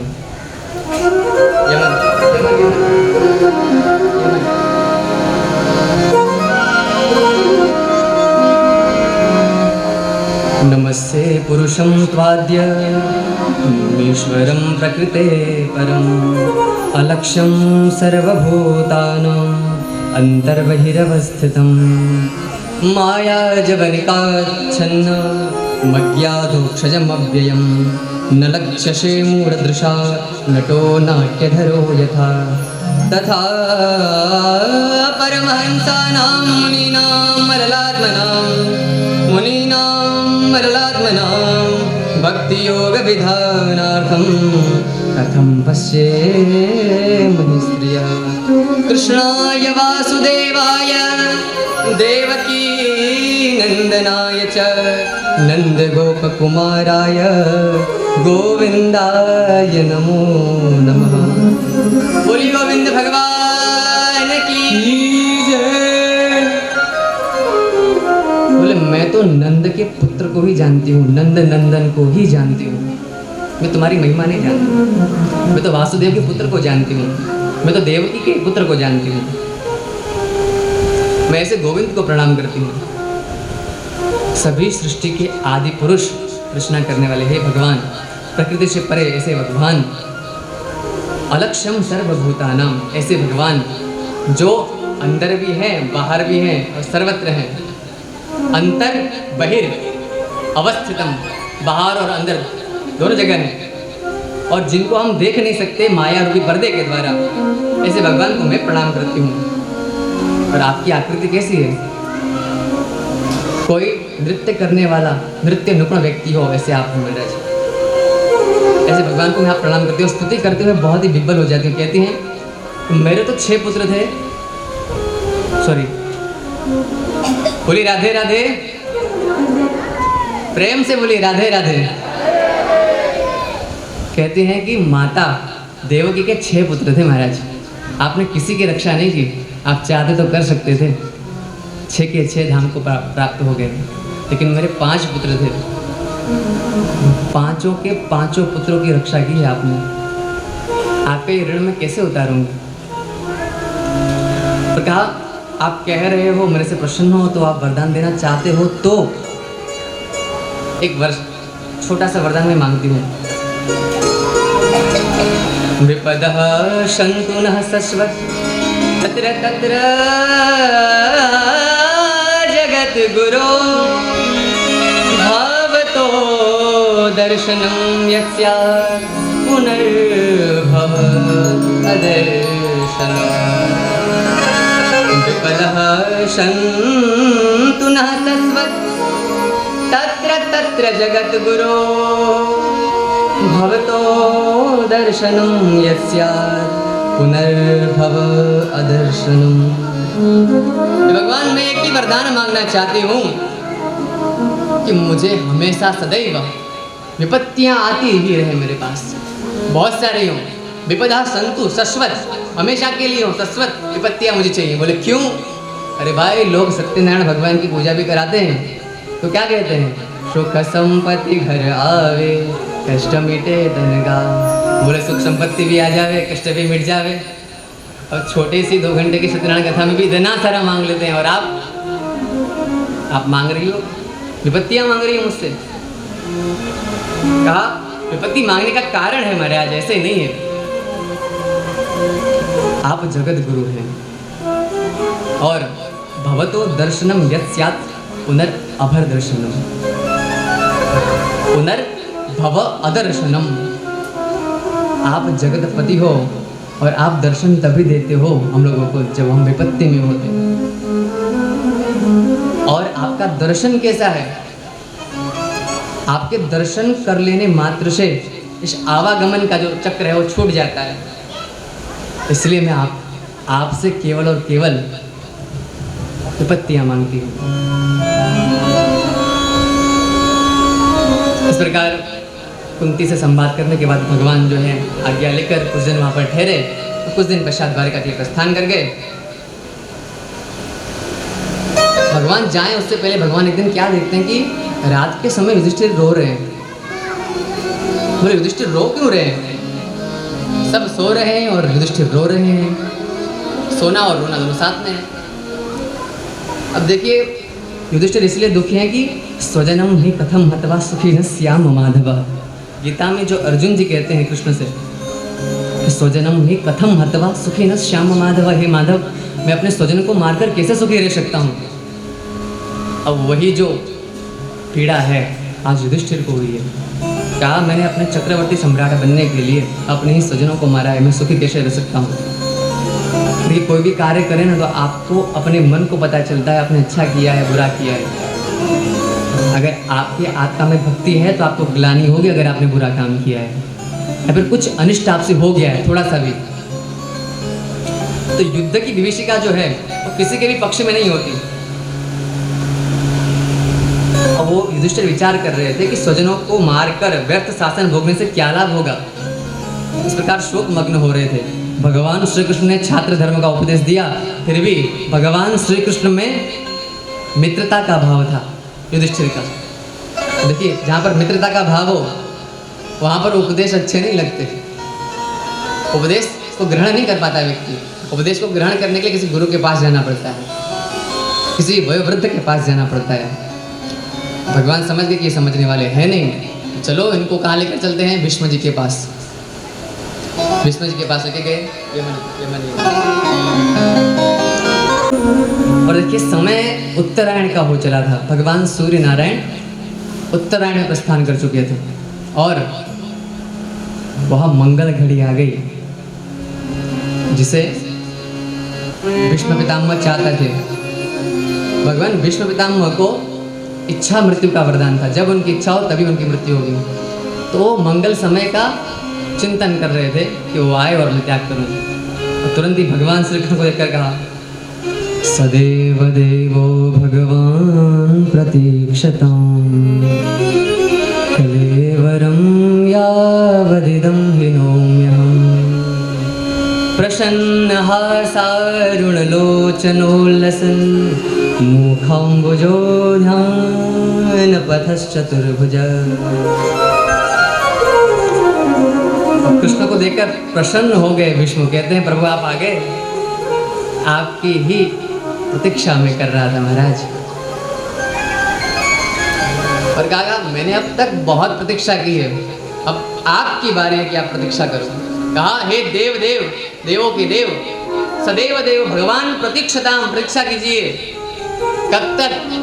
जब तक कलेवरम यावद इदम हिनोम्यहम, इदम कलेवरम यावद अहम हिनोमि तावत प्रतीक्षताम। जब तक मैं इस कलेवर शरीर को न त्याग दूं तब तक आप प्रतीक्षा कीजिए। भगवान श्री कृष्ण का मुख लटक गया महाराज।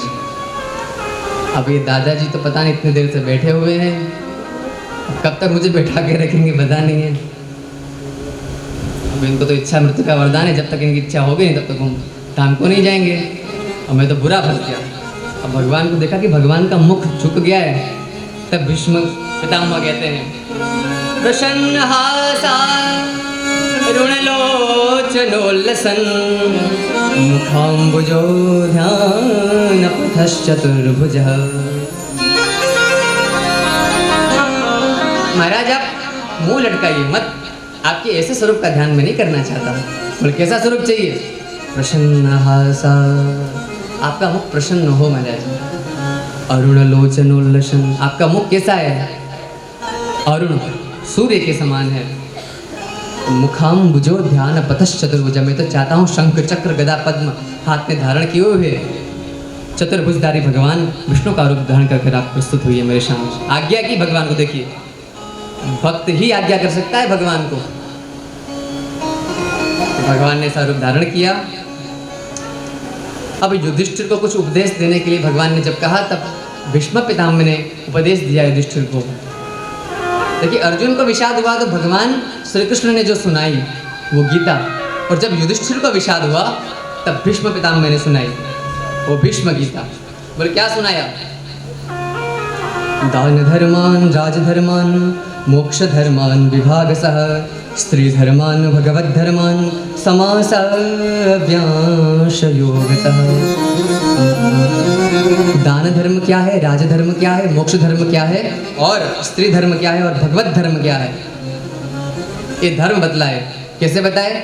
समासव्यांश योगतः। समास अर्थात छोटा करना, व्यांश अर्थात बड़ा करना। किसी चीज को सूक्ष्मता से लिया, किसी को बड़ा किया। कथा भी ऐसे ही चलती है महाराज, किसी प्रसंग को दीर्घ किया जाता है, किसी को छोटा किया जाता है।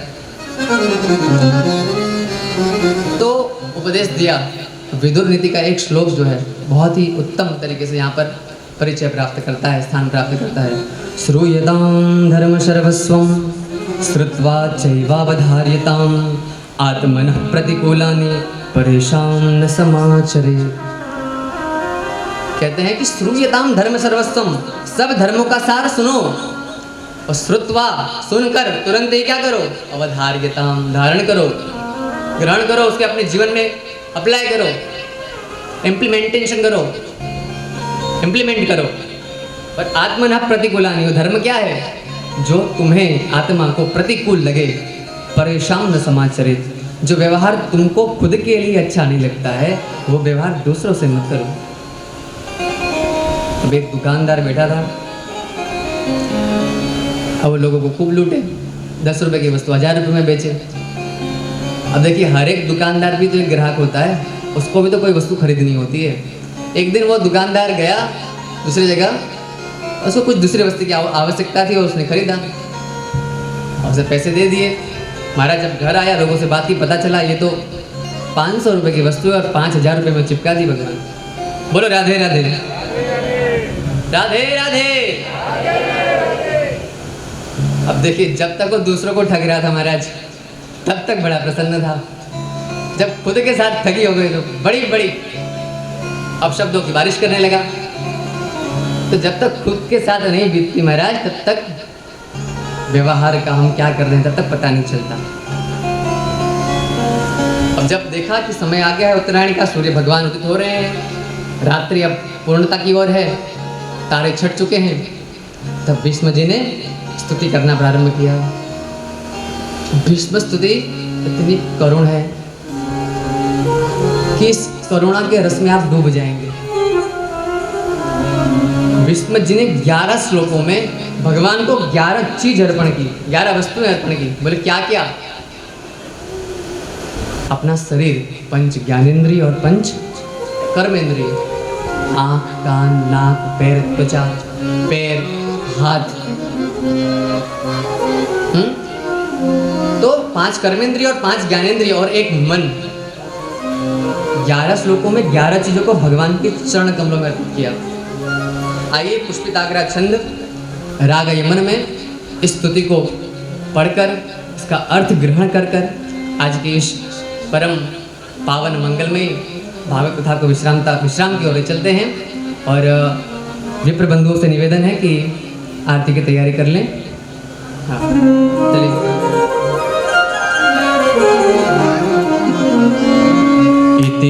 इतिमतिरूपकल्पिता वितृष्णा भगवती सात्वत पुंगवे विभुम्नि।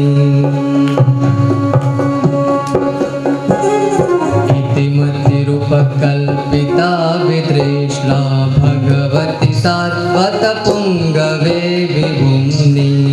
स्वसुखमुपगते क्वचिद् विहर्तुं प्रकृतिमुपेयुषि यद्भव प्रवाह। त्रिभुवनकमनं तमालवर्णं रविकर गौरवराम्बरं दधाने। बपुरलककुलाविताननाब्जं विजयसखेरतिरस्तु मे नमः। तालियों से सेवा दीजिए। युधितुरगरजो विधूम्रविश्वक कजलोलितश्रमवार्यलङ्कृतासे। अमनिश्चितशरैर्विभेद्यमान वचिविलसत्कवचेस्तु कृष्णवत्। सपदि सखिवचो निशम्यमध्ये निजपरयोर्बलयोरहं निवेश। स्थितवती परशैनिकायुरग्रा तपति पादसखेरतिर्ममास्तु। व्यवहितवृतनामुखं निरीक्ष्य अजनवधार्तिमुखस्य दोषबुद्ध्या। कुमतिमहरदात्मवेद्यया शरणरति परमस्य तस्य मे। स्वनिगममपहाय मददेव्या कृतमधिकर्तुमवक्तो रथस्व। धृतरथचरणोऽभ्ययाचलद्गुर हरिरेव हन्तुमिभं गतोत्तरीय। देखिए महाराज, जब स्तुति की शुरुआत की जाती है, अथा शब्द का प्रयोग होता है। पहले ले दिया यहाँ पर विष्णु जी ने, इति मति रूप कल्पिता वितृष्णा। मेरी मति शरीर की अंतिम अवस्था है और सांसों की भी इति है, और आवागमन की भी आपके दर्शन मात्र होने से इति है। और एक इच्छा है महाराज। बोले क्या? मेरी एक बिटिया है, उसके हाथ पीले करने हैं। बोले तुमने तो शादी ही नहीं की महाराज, गृहस्थ रचाया ही नहीं, फिर कहाँ से बिटिया आ गई? तो कहा किसकी बात कर रहे हो? कन्यादान करने के लिए एक बेटी गोद दे लिए क्या? प्रश्न किया। कहा हाँ जी महाराज, एक बेटी है मेरी। बोले कौन है वो बेटी?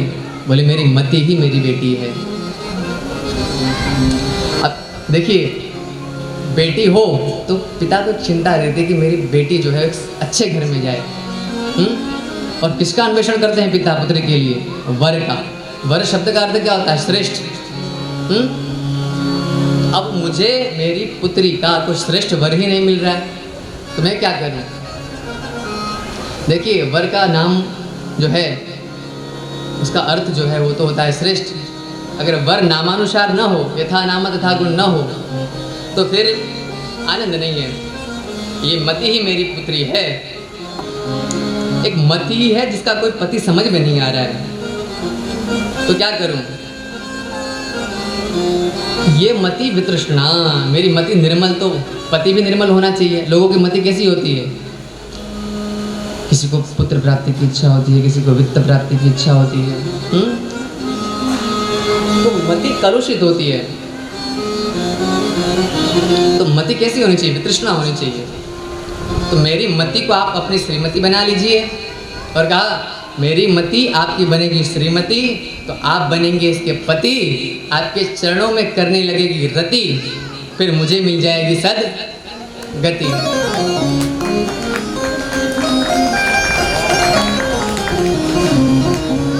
महाराज, मैं अपनी बिटिया का, अपनी मति रूपी बिटिया का आपको दान करके जाना चाहता हूँ। और कहा ललित गति विलास वल्गुहास प्रणय निरीक्षण कल्पितो रुमाना। आप कैसे हैं? आप में ऐसी कला है कि आप लोगों को दीवाना बना देते हैं। और कोई कितना भी दुष्ट व्यक्ति हो, पाषाण खंड ही क्यों न हो, साक्षात पत्थर ही क्यों न हो, आपने अगर एक थोड़ी सी मधुर मुस्कान अपने मुखारविंद पर आप लेकर आ गए, वो पत्थर भी नहीं बच सकता महाराज। मनुष्य की क्या बात है, इन गोपियों की क्या बात है, मेरी क्या बात है। इस प्रकार। और कहा भगवान कृष्ण आप कैसे हैं? बोले मल्लाह जो मछली को पाने के लिए जाल बिछाता है, और जाल में होता है टेढ़ी एक जो है ना लोहे का कांटा होता है। तो आपके नाम में भी कृष्ण के रूप में वो कांटा है, लोगों को अपनी ओर खींच लेता है। कर्षयति इति कृष्ण, जो आकर्षण करे वो कृष्ण है। महाराज, इस प्रकार अपनी मति भगवान के चरणों कमलों में अर्पित कर दी। और इस प्रकार भगवान के दर्शन करते करते भगवान भीष्म 12 भागवत हैं, 12 भागवत हैं, उसमें से भीष्म जी प्रधान है। तो अपने धाम को भीष्म जी पधार गए और भगवान पुनः विदाई लेकर द्वारिका के लिए प्रस्थान कर गए। महाराज, आज के दिन में बहुत ही आनंद आया, स्तुतियाँ बहुत उत्तम थी, लेकिन कथा प्रसंग है, सप्ताह है, समय की एक सीमा है, लोगों के धैर्य की भी एक सीमा है। तो इस सीमा को ध्यान में रखते हुए आप लोगों के साथ के लिए धन्यवाद प्रकट करते हुए आज की इस परम मंगलमय कथा को यहीं पर विश्राम करते हुए केवल और केवल 1 मिनट हरिनाम संकीर्तन। ना महाराज, अच्छा ले लीजिए।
सावरियों है से तुम्हारी राधा जी से सारी है सावरियों है से सावरियों है से तुम्हारी राधा जी से सारी है सावरियों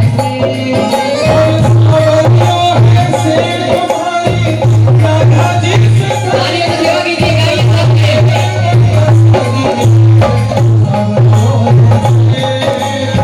सावरियों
सभी माताओं से निवेदन है, 1 मिनट भक्ति माता स्वरूप, माता पार्वती स्वरूप, अत्यंत निर्मल कोमल परम ज्ञान स्वरूपा, मोटिवेशनल स्पीकर, मेरी छोटी बहन बहुत ही सुंदर एवं मनोहर वर्णन करती हैं। आप सब माताओं से निवेदन है, आप 2 मिनट अपने स्थान पर विराजमान हो जाइए।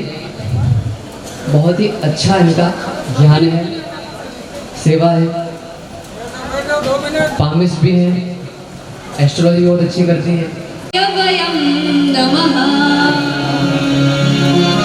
जैसे कि आप सभी को मालूम होगा, हम लोग जीवन में कुछ भी करते हैं, जैसे कि शादी करते हैं या फिर हम लोग कोई बिजनेस भी चलाते हैं पार्टनरशिप में, तो सामने वाला इंसान कैसा है उसके बारे में हम पहले जानते हैं कि उसका चरित्र कैसा है, वो इंसान कैसा, उसका स्वभाव कैसा है, आगे जाके कहीं हमें वो धोखा तो नहीं देगा, हमारे साथ कुछ गलत तो नहीं करेगा, है ना।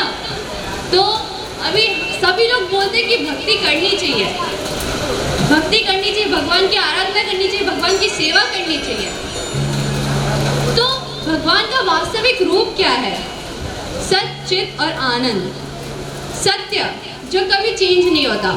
ये हमारा शरीर है, हम छोटे में बहुत छोटे थे, धीरे धीरे बड़े हुए, चेंज होता गया।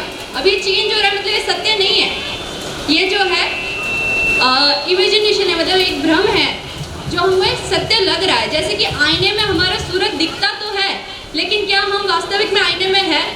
नहीं है, वो खाली सूरत दिख रही है हमें। वैसे ही ये संसार में जितना कुछ दिख रहा है हमें, वो हमें खाली दिख रहा है, हमें लग रहा है कि वास्तविक में यही है जो कुछ है, लेकिन ये कुछ भी नहीं है। जो कुछ है बस परम ब्रह्म है। इसलिए परम ब्रह्म कौन है? सत्य है। कृष्णा बोलो, राम बोलो, श्याम बोलो, माधव बोलो, जो भी बोलो, है कौन? सत्य, है ना। सत चित, चित चित मतलब चेतना। बिना चेतना के तो हम जी भी नहीं सकते। हमें ज्ञात ही नहीं होगा हम कौन है, बाजू में बैठा कौन है, हमें अभी क्या करना चाहिए, हमें खाना चाहिए, पीना चाहिए, खाना कैसे चाहिए, हाथ उठाना चाहिए, वो भी उनको हमें पता नहीं चलेगा बिना चेतना के। जब तक चेतन स्वरूप भगवान हमारे अंदर है, तब तक ही ये हमारा जीवन चल रहा है। जैसे कि ये बल्ब चल रहा है, पंखे चलते हैं, सब कुछ चलता तो है। हमें लगता है कि पंखा चल रहा है, लाइट जल रही है, लेकिन क्या वो वास्तविक में जल रही है? नहीं, वो करंट रूपी उसमें जा रहा है, करंट जा रहा है, तभी वो जलता हुआ दिख रहा है हमें। हमें लग रहा है ये हम है, ये हम नहीं है। हमें चला कौन रहा है? परम ब्रह्म चला रहे हैं। तो वैसे ही चित्त, भगवान का स्वरूप क्या है? चित्त है। और आनंद, आजकल लोग आनंद ढूंढने के लिए जगह जगह जाते हैं। हम लोग एक मृग की तरह है। मृग के नाभि में एक कस्तूरी नामक इत्र होता है। आप लोगों ने सुना है कभी? कस्तूरी नामक इत्र होता है जो बहुत खूबसूरत, मतलब खुशबूदार होता है। इतनी खुशबू आती है इसकी, इतनी खुशबू आती है कि मृग इधर उधर जंगल में सब जगह ढूंढता है कि कहाँ से आ रही है खुशबू। वो सब जगह ढूंढता है, लेकिन उसको ये नहीं पता कि वो उसके अंदर ही, उसके नाभि में है। वो सब जगह ढूंढता है। वैसे ही हम लोग क्या है? आनंद। भाई हमें कहाँ से खुशी मिलेगी, कहाँ से हमें सुख समृद्धि मिलेगी, हम उस चीज़ के लिए भागते दौड़ते। हम सोचते कि ये प्रॉपर्टी हमने ले लिया तो इसके बाद हमारी लाइफ बस सेट है, इससे मेरी शादी हो जाए, उससे मेरी शादी हो जाए, ये मेरा हो जाए, या फिर मैंने ये कर लिया, मैं इतना कामयाब हो गया, उसके बाद मेरी लाइफ सेट है, उसके बाद मेरे से जितना हैप्पीएस्ट पर्सन इन अर्थ कोई भी नहीं होगा। बट क्या वो वास्तविक में सही है? नहीं। अभी आपको जैसे कि अभी मेरे को पिताश्री से काफ़ी मोह है ना, बहुत लगाव है, बहुत प्यार करती हूँ। बाद में फ्यूचर में फिर पिताश्री ने मेरे को कुछ डांट दिया या कुछ समझाने के लिए, कुछ सही चीज़ के लिए मुझे डांटा हुआ, तो मुझे लगा नहीं पिताश्री गलत है, जितना मैं उनको सही समझती थी उतना नहीं है वो। क्यों? मेरे नज़र में जो सही है वो सही लगेगा मुझे, जो नहीं लगा नहीं है। वैसे ही लोग आनंद को ढूंढने के लिए इधर उधर जाते हैं, लेकिन वास्तविक में आनंद का है हमारे अंदर ही है। परम आनंद, परमानंद भगवान श्री कृष्ण ही है। तो हमें उनको पहचानना पड़ेगा, तभी हम इस दुनिया में सबसे सुखी होंगे। क्योंकि योगी मुनि वो लोग जहाँ पे वन में बैठते थे, उनके पास खाने पीने के लिए बस जल का, मतलब नदी का पानी पीते थे और फल, नेचुरल फ्रूट, है ना। फिर भी वो बहुत संतुष्ट थे, बहुत खुश थे। आजकल के जीवन में कोई संतुष्ट नहीं है, सब लोग डिप्रेशन में, सब लोग टैबलेट्स लेते हैं डिप्रेशन की। किसी को नींद नहीं आती, किसी को चैन नहीं मिलता, है ना। कोई तन दुखी, कोई मन दुखी, कोई धन बिन रहत उदास, थोड़े थोड़े सब दुखी, सुखी राम के दास। तो ये जितना भी दुख है वो इसलिए क्योंकि हम लोग परमात्मा को पहचान नहीं रहे, और जो लोग पहचानते भी हैं ना वो रटे हुए तोते हैं। उनको पता है कि ये चीज़ परमात्मा है, लेकिन उस चीज़ को अमल नहीं करते कि वो है। वो जानते ज़रूर है कि भगवान है, हमें उनका आराधना करनी चाहिए, हमें उन्हें पूजना चाहिए, लेकिन क्यों करना चाहिए, उसका रीज़न क्या है, वो उनको वास्तविक में पता नहीं है। अब ये तो भगवान का स्वरूप हुआ। भगवान क्या करते हैं? तापत्रय विनाशाय श्री कृष्णाय वयं नमः। जितने भी प्रकार के ताप है, ताप मतलब टेंशन, अभी एक सन ही इतना तपा रहा है हमें, तो टेंशन 10 सन मतलब हमें तपाएंगे तो कितनी गर्मी होगी, कितना हम अंदर से वो असहनीय होगा, है ना, हम सहन ही नहीं कर पाएंगे उसको। तो वो टेंशन को कमल नयन भगवान श्री करुणामय भगवान श्री कृष्ण उसको हमें शीतलता प्राप्त देंगे, हमें संतुष्टि देंगे, है ना, उसको मिटाएंगे जड़ से। कौन? कृष्ण भगवान। अब आजकल हम खाली कृष्ण बोलेंगे तो नहीं चलेंगे, भगवान रुष्ट हो जाएंगे, इसलिए श्री कृष्णाय वयं नमः। श्री जी राधा जी के साथ श्री कृष्णाय वयं नमः, है ना। चलो अभी भागवत की ज्ञान में ही सप्ताह चल रही है, आप सब लोग भागवत रही मतलब आप सभी लोग भागवत की कथा सुनने के लिए आए हो, है ना। सब लोग कुछ ना कुछ आशा लेके आए होंगे, है ना। मैं गारंटी से बोल सकती हूँ कोई भी निराशा के साथ तो नहीं आया होगा। चलो कुछ भी नहीं है तो इतना तो होगा कि भाई सब लोग हैं साथ में तो मज़ा आएगी, कथा सुनेंगे, हाँ भजन सुनेंगे, अच्छा लगेगा ऐसा। तो अभी आप लोग जितने भी, जैसे कि किसी के परिवार में से 5 जन भी आया हो, 4 जन भी आया ना, लौटने टाइम पे सप्ताह खत्म होने के बाद 5 के 6 हो जाएंगे, 4 के 5 हो जाएंगे। पता है एक और सदस्य कौन आएगा आप लोग के साथ? भगवान श्री कृष्ण आएंगे आपके साथ, स्वयं आएंगे। और आप लोग अब वो आ रहे हैं, जैसे आपके घर पे कोई प्रधानमंत्री या फिर कोई नेता भी आ जाते हैं, कोई सांसद भी आ जाते ना, तो भी आप उनकी सेवा सत्कार बहुत खूब से करते हो ना, धूमधाम से करते हो। अब स्वयं ये कोई कंट्री के राजा नहीं है, ये कोई मतलब एशियन साइड के भी कोई मतलब कॉन्टिनेंट के भी राजा नहीं है, ये पूरे के पूरे ब्रह्म के राजा है ना। तो इनकी सेवा सत्कार तो आपको बहुत अच्छे से करनी पड़ेगी, रोज करनी पड़ेगी, सुबह शाम करनी पड़ेगी। तो आप लोग भी नियम लगा लेना कि सुबह शाम भगवान की सेवा करिए, उनको भोग जरूर लगाना। क्यों? आप लोग खाते हो पीते हो, है ना, लेकिन जिनके ज़रिए से आप खाते हो वो उनका भी तो सेवा करना पड़ेगा ना। अभी जैसे कि लाइट, मतलब आप लोग लाइट बिल सब कुछ जलाते हो तो उसकी बिल भी आती है, पानी का बिल आता है, लाइट का बिल आता है, आप जिस घर में रहते हो उसका रेंट भी देते हो, अगर खुद का भी घर है तो भी आपको कुछ ना कुछ लाइट बिल वो सब करके आपको देना ही पड़ता है ना। तो ये जो वायु है आप सांस लेते हो तो इसका तो हमें कुछ देना ही नहीं पड़ता। सूर्य नारायण जो तेज देते हैं, प्रकाश करते हैं, उनका भी आपको कुछ देना नहीं पड़ता, है ना। तो ये जो फ्रूट लगते हैं, फ्रूट वगैरह आप खाते हो तो आजकल तो सब पैसे से बेचते हैं, बाकी तो अगर आप घर पे उगाते हो तो आपको फ्री में मिलता है ना वो तो क्या है, उसके लिए भगवान को शुक्रिया करा करिए। क्यों? अभी सूर्य नारायण बोले कि भाई मैं एक दिन की छुट्टी में हूँ, मैं नहीं आ रहा आज के दिन, तो पूरा का पूरा अंधकार छा जाएगा। अभी वायुदेव बोलते कि भाई अब मैंने बहुत दिन वायु दे दिया, आज के दिन मैं छुट्टी ले रहा हूँ, आज के दिन छोड़ो 1 मिनट के लिए छुट्टी ले रहा हूँ, तो सबकी हालत खराब हो जाएगी ना। अभी एक ऑक्सीजन का बाटला कितने का आता है, कोरोना के टाइम में सबको पता चल गया होगा, है ना। तभी ऐसे छुट्टी ले ले तो क्या होगा हमारी हालत। वैसे ही हमें भगवान का शुक्रिया करना चाहिए। अभी हम जो खाते हैं पीते हैं वो उन्हीं की दया से खा रहे हैं, हम उन्हीं की कृपा से खा रहे हैं, है ना। और उनकी सेवा करिए, उनका सत्कार करिए, है ना, तभी आपके जीवन में संतुष्टि आएगी। जो घर में क्लेश होता है ना, वो क्लेश भी इसीलिए होता है क्यों, नेगेटिव ऊर्जा हम पे प्रवेश कर जाती है। अगर आप पॉजिटिव ऊर्जा मतलब पॉजिटिविटी का क्या है, मतलब भगवान है, आप जब तक पॉजिटिविटी को अपने आप में मतलब स्वयं ग्रहण नहीं करेंगे, उनको अपनाएंगे नहीं, तब तक नेगेटिविटी ही आएगी, चाहे वो आपके अंदर हो, चाहे आपके आसपास हो, चाहे वो आपके घर में हो या जहाँ आप काम करते हो वहाँ पे। तो भगवान श्री कृष्ण की सेवा करिए।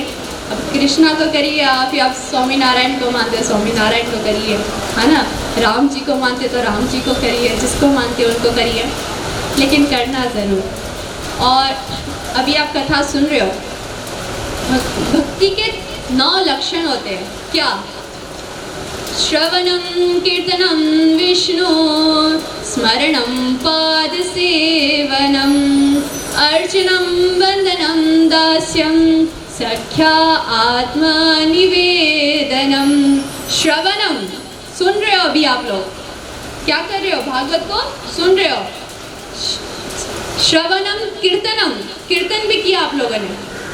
किसका? विष्णु, नारायण, परम ब्रह्म, परम अखिलेश्वर, परमेश्वर भगवान का, है ना। अभी श्रवणम कीर्तनम विष्णु, स्मरणम पादसेवनम। अभी आपको क्या करना है? घर पे जाके उस चीज़ को मतलब श्रवण करना है, मतलब स्मरण करना है कि भाई आपने क्या क्या सुना था, आपको उसमें से क्या क्या चीज़ अच्छी लगी थी, भगवान का स्वरूप कैसा है उनका, मतलब स्मरण करना है। श्रवणम कीर्तनम विष्णु, स्मरणम पाद सेवनम, उनके पाद की सेवा करिए, उनका बंधन करिए और उनका अर्चना करिए। और लास्ट में तो आपको क्या करना है? उनको अपना मित्र ही बना देना है। अपनी सुख दुख की जितनी भी बातें हैं सब कुछ बताना उनको। फिर कथा में, मंदिर में हम जाते हैं ना, तो क्या आंखों में से आंसू आ जाते हैं कभी कभी। तो क्या लोग सोचते हैं कि आजू बाजू के लोग देख रहे हैं, अच्छा नहीं लगता, तो क्या आप छुपा देते, पहुँच देते हैं, नीचे मुंडी कर लेते हैं कि भाई कोई देख ना ले। ऐसा नहीं करना है। भगवान के सामने आंसू आए तो बेझिझक रोइए, जितना हो सके रोइए। जो भी आपकी दुख पीड़ा जो भी है सब कुछ बताइए उनको। क्यों? उनके सिवा और कोई नहीं सुनता आपकी। आपके खुद के बेटे भी नहीं सुनेंगे। वो एक समय ऐसा आता है कि आपके बेटे भी आपका साथ छोड़ देते हैं, वही आपके काम आएंगे। तो आपको उन्हीं को सुनाना है। और जितना आपकी आंखों से आंसू आया ना, उसकी हर एक चीज़ की भरपाई भगवान स्वयं करेंगे। क्यों? क्योंकि वो तो करुणा निधान है। उनके जितना करुणा वाला कोई नहीं है इस संसार में। तो आपको कभी भी आंसू को छुपाना नहीं है। लास्ट में तो क्या है? आपको खुद के अंदर ही भगवान के दर्शन करने हैं। खुद के अंदर ही दर्शन करने की, भगवान हमारे अंदर ही है। जो कुछ है सब अंदर ही है। जो पिंडे सोही ब्रह्मंडे। तो बोलने के लिए तो बहुत कुछ है, लेकिन बस आज के लिए इतना ही। धन्यवाद। राधे राधे। जोर से बोलिए श्री राधे जी। तो माताओं, कल से आज के भागवत अमृतमय धाराओं में, रस में कुछ फर्क पड़ा होगा और ऐसे दिन प्रतिदिन मिठास होती जाएगी। ऐसे शास्त्र में लिखा है, अमंतम अक्षरम नास्ति नास्ति मूल तत्र दुर्लभ। हम लोग सारे बातचीत करते हैं, गौप करते हैं, बातचीत करते हैं, सभी करते हैं, लेकिन ये सभी मंत्र ही है। अमंतम अक्षरम नास्ति, अक्षर ऐसा नहीं है जिसमें मंत्र न हो। अमंत्रम अक्षरम नास्ति नास्ति मूलो नमोसदम। लेकिन संसार में ये जितने भी पत्ते पौधे दिखते हैं, आप हजारों प्रकार के झाड़ हैं, वृक्ष हैं, ये सभी प्रकार में इसमें औषधियाँ है। औषधियाँ तत्व गुण मौजूद है इनके अंदर। लेकिन इसी प्रकार के निकम्मा, निठल्ला बोलते हैं ना, कोई निठल्ला है, निकम्मा है, इंसान कुछ करता नहीं है, धरता नहीं है, कुछ नहीं है। निकम्मा दुनिया के अंदर कोई इंसान नहीं है। अयोग्य पुरुषम नास्ति, कोई अयोग्य पुरुष संसार में है ही नहीं। लेकिन क्या है? क्या नहीं है हमारे पास? योजक तत्र दुर्लभ। इसको योजना करने वाला, उसको पता करने वाला, कौन से पेड़ में से कौन सी दवाई बनेगी, कौन से मंत्र को मिला करके, अक्षर को मिला करके मंत्र बनेगा, और कौन सा ये व्यक्ति है तो उसके ऊपर में कौन से कार्य सौंपा जाए, किस प्रकार से आगे से बढ़ाया जाए, तो वो जानने वाला, समझने वाला व्यक्ति की कमी है। घर में कोई दुख नहीं है, सब सुखी है, किसी प्रकार का सुख नहीं है। लेकिन सबको सुख की महसूस कभी नहीं होती, दुख की महसूस होती है। जिसमें आनंद लेना है उसमें आनंद लेना नहीं है, और जिसमें दुख नहीं लेना चाहिए तो उसमें दुख तो पहले ले लेंगे। अरे मेरे को ये परेशानी हो गई, वो परेशानी हो गई। ये सब परेशानी भूलिए, दिमाग लगाइए और खुद ही योजक तत्र दुर्लभ, खुद ही आयोजन करके घर में सुख शांति बहाल करिए। आज हमारे देखिए, आज 1 महीने पहले आपको पता था कि हमारे ऐसे व्यास, बाल व्यास दामोदर आचार्य जी के मुखारविंद से जो कथा के 2 धारावाहिक प्रवाहित होगी, आप यहाँ सभी बैठ के श्रवण करने वाले हैं। 1 महीने पहले किसी को मालूम था? नहीं मालूम था। ये परमात्मा ने तय किया है। आपको ये मालूम था कि भाई हमारे विनोद जैन जी महाराज जी जो बैठे हैं वहाँ, वो इधर उधर उनके पास तो कई कथाकार हैं, उनके पास कोई कथाकार को कमी थोड़ा, ये बड़े बड़े कथाकारों के संपर्क में रहते हैं, फिर भी वो उन्हीं को बुलाएंगे। ये परमात्मा का कृपा नहीं है तो क्या है बताइए। अब मैं भी कहा था, मेरे को जानते थे आप, अब आज आपके सामने में मेरे को भी दो शब्द बोलने का और आपको सुनने का ये अवसर भी, ये भी परमात्मा ने दिया है। तो ये आज इतिहास रच दिया हमारे विनोद जैन जी ने। आज ऐसे बाल भी सुखदेव के मुखारविंद से आपने कथा धारावाहिक सुना, आप मैंने देख रहा था, आप मुग्ध मंद थे।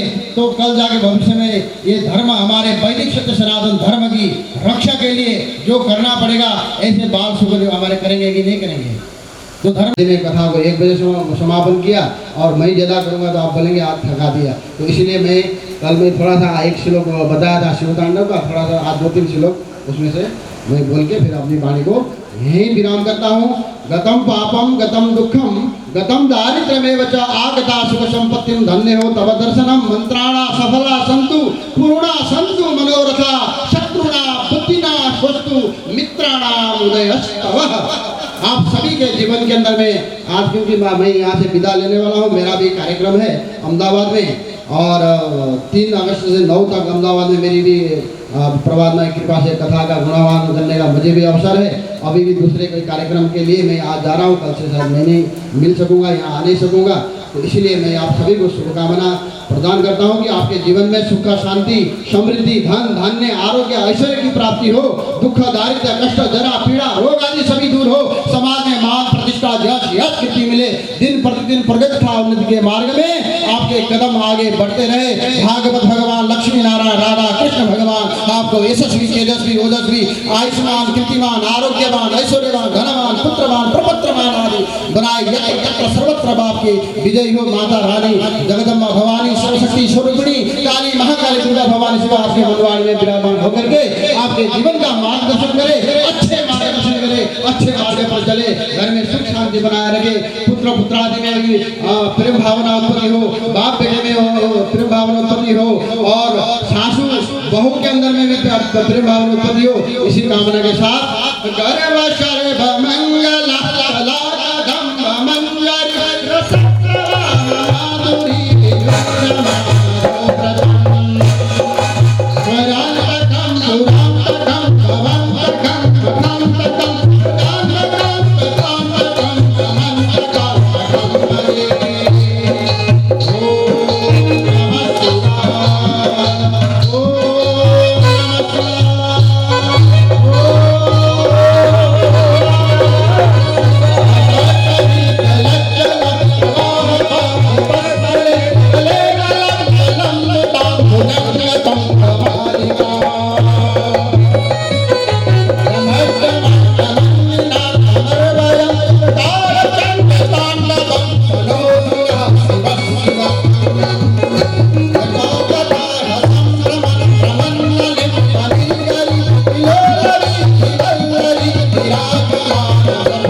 पूरे परिवार को विश्व में धर्म की रक्षा के कराते रहिए, क्योंकि आप सभी कृष्ण पंडाल में हैं। फिर से एक बार जोर से बोलिए जय जय श्री राधे। आज आरती के पश्चात मैं आपको ये कहना चाहता हूँ कि अभी कुछ समय बाद आरती हो रही है, उसके बाद आज शाम को 8 से 10 के बीच में भजन कीर्तन रखा गया है। तो आप सभी अपना समय निकाल करके आज के इस भजन कीर्तन में आमंत्रित हैं।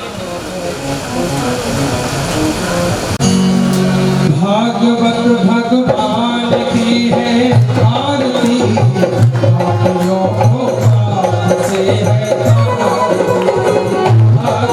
बोलिए भगवान की है आरती, पापियों को पाप से है ये अमर ग्रंथ, ये मोक्ष ग्रंथ, ये पंचम वेद निराला, नव ज्योति जगाने वाला।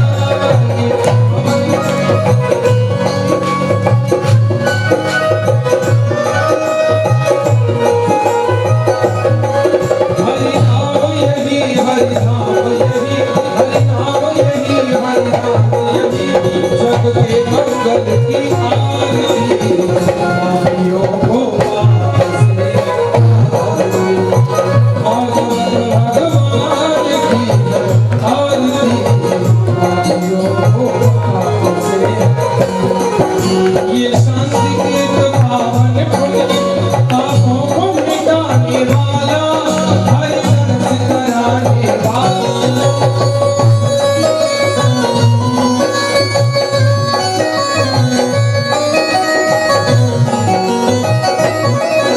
ये सुख करनी, ये दुख हरनी, ये सुख करनी, ये दुख हरनी, मधुसूदन की आरती, पापियों को पाप से आरती, भागवत भगवान की आरती, पापियों को पाप से आरती।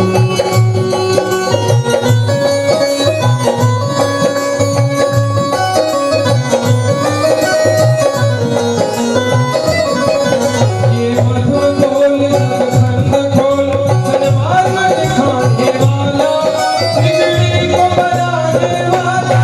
ये मधुर बोल जगखंड खोल, सन्मार्ग दिखाने वाला, बिगड़ी को बनाने वाला।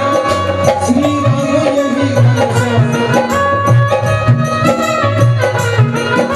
श्री राम यही घनश्याम यही,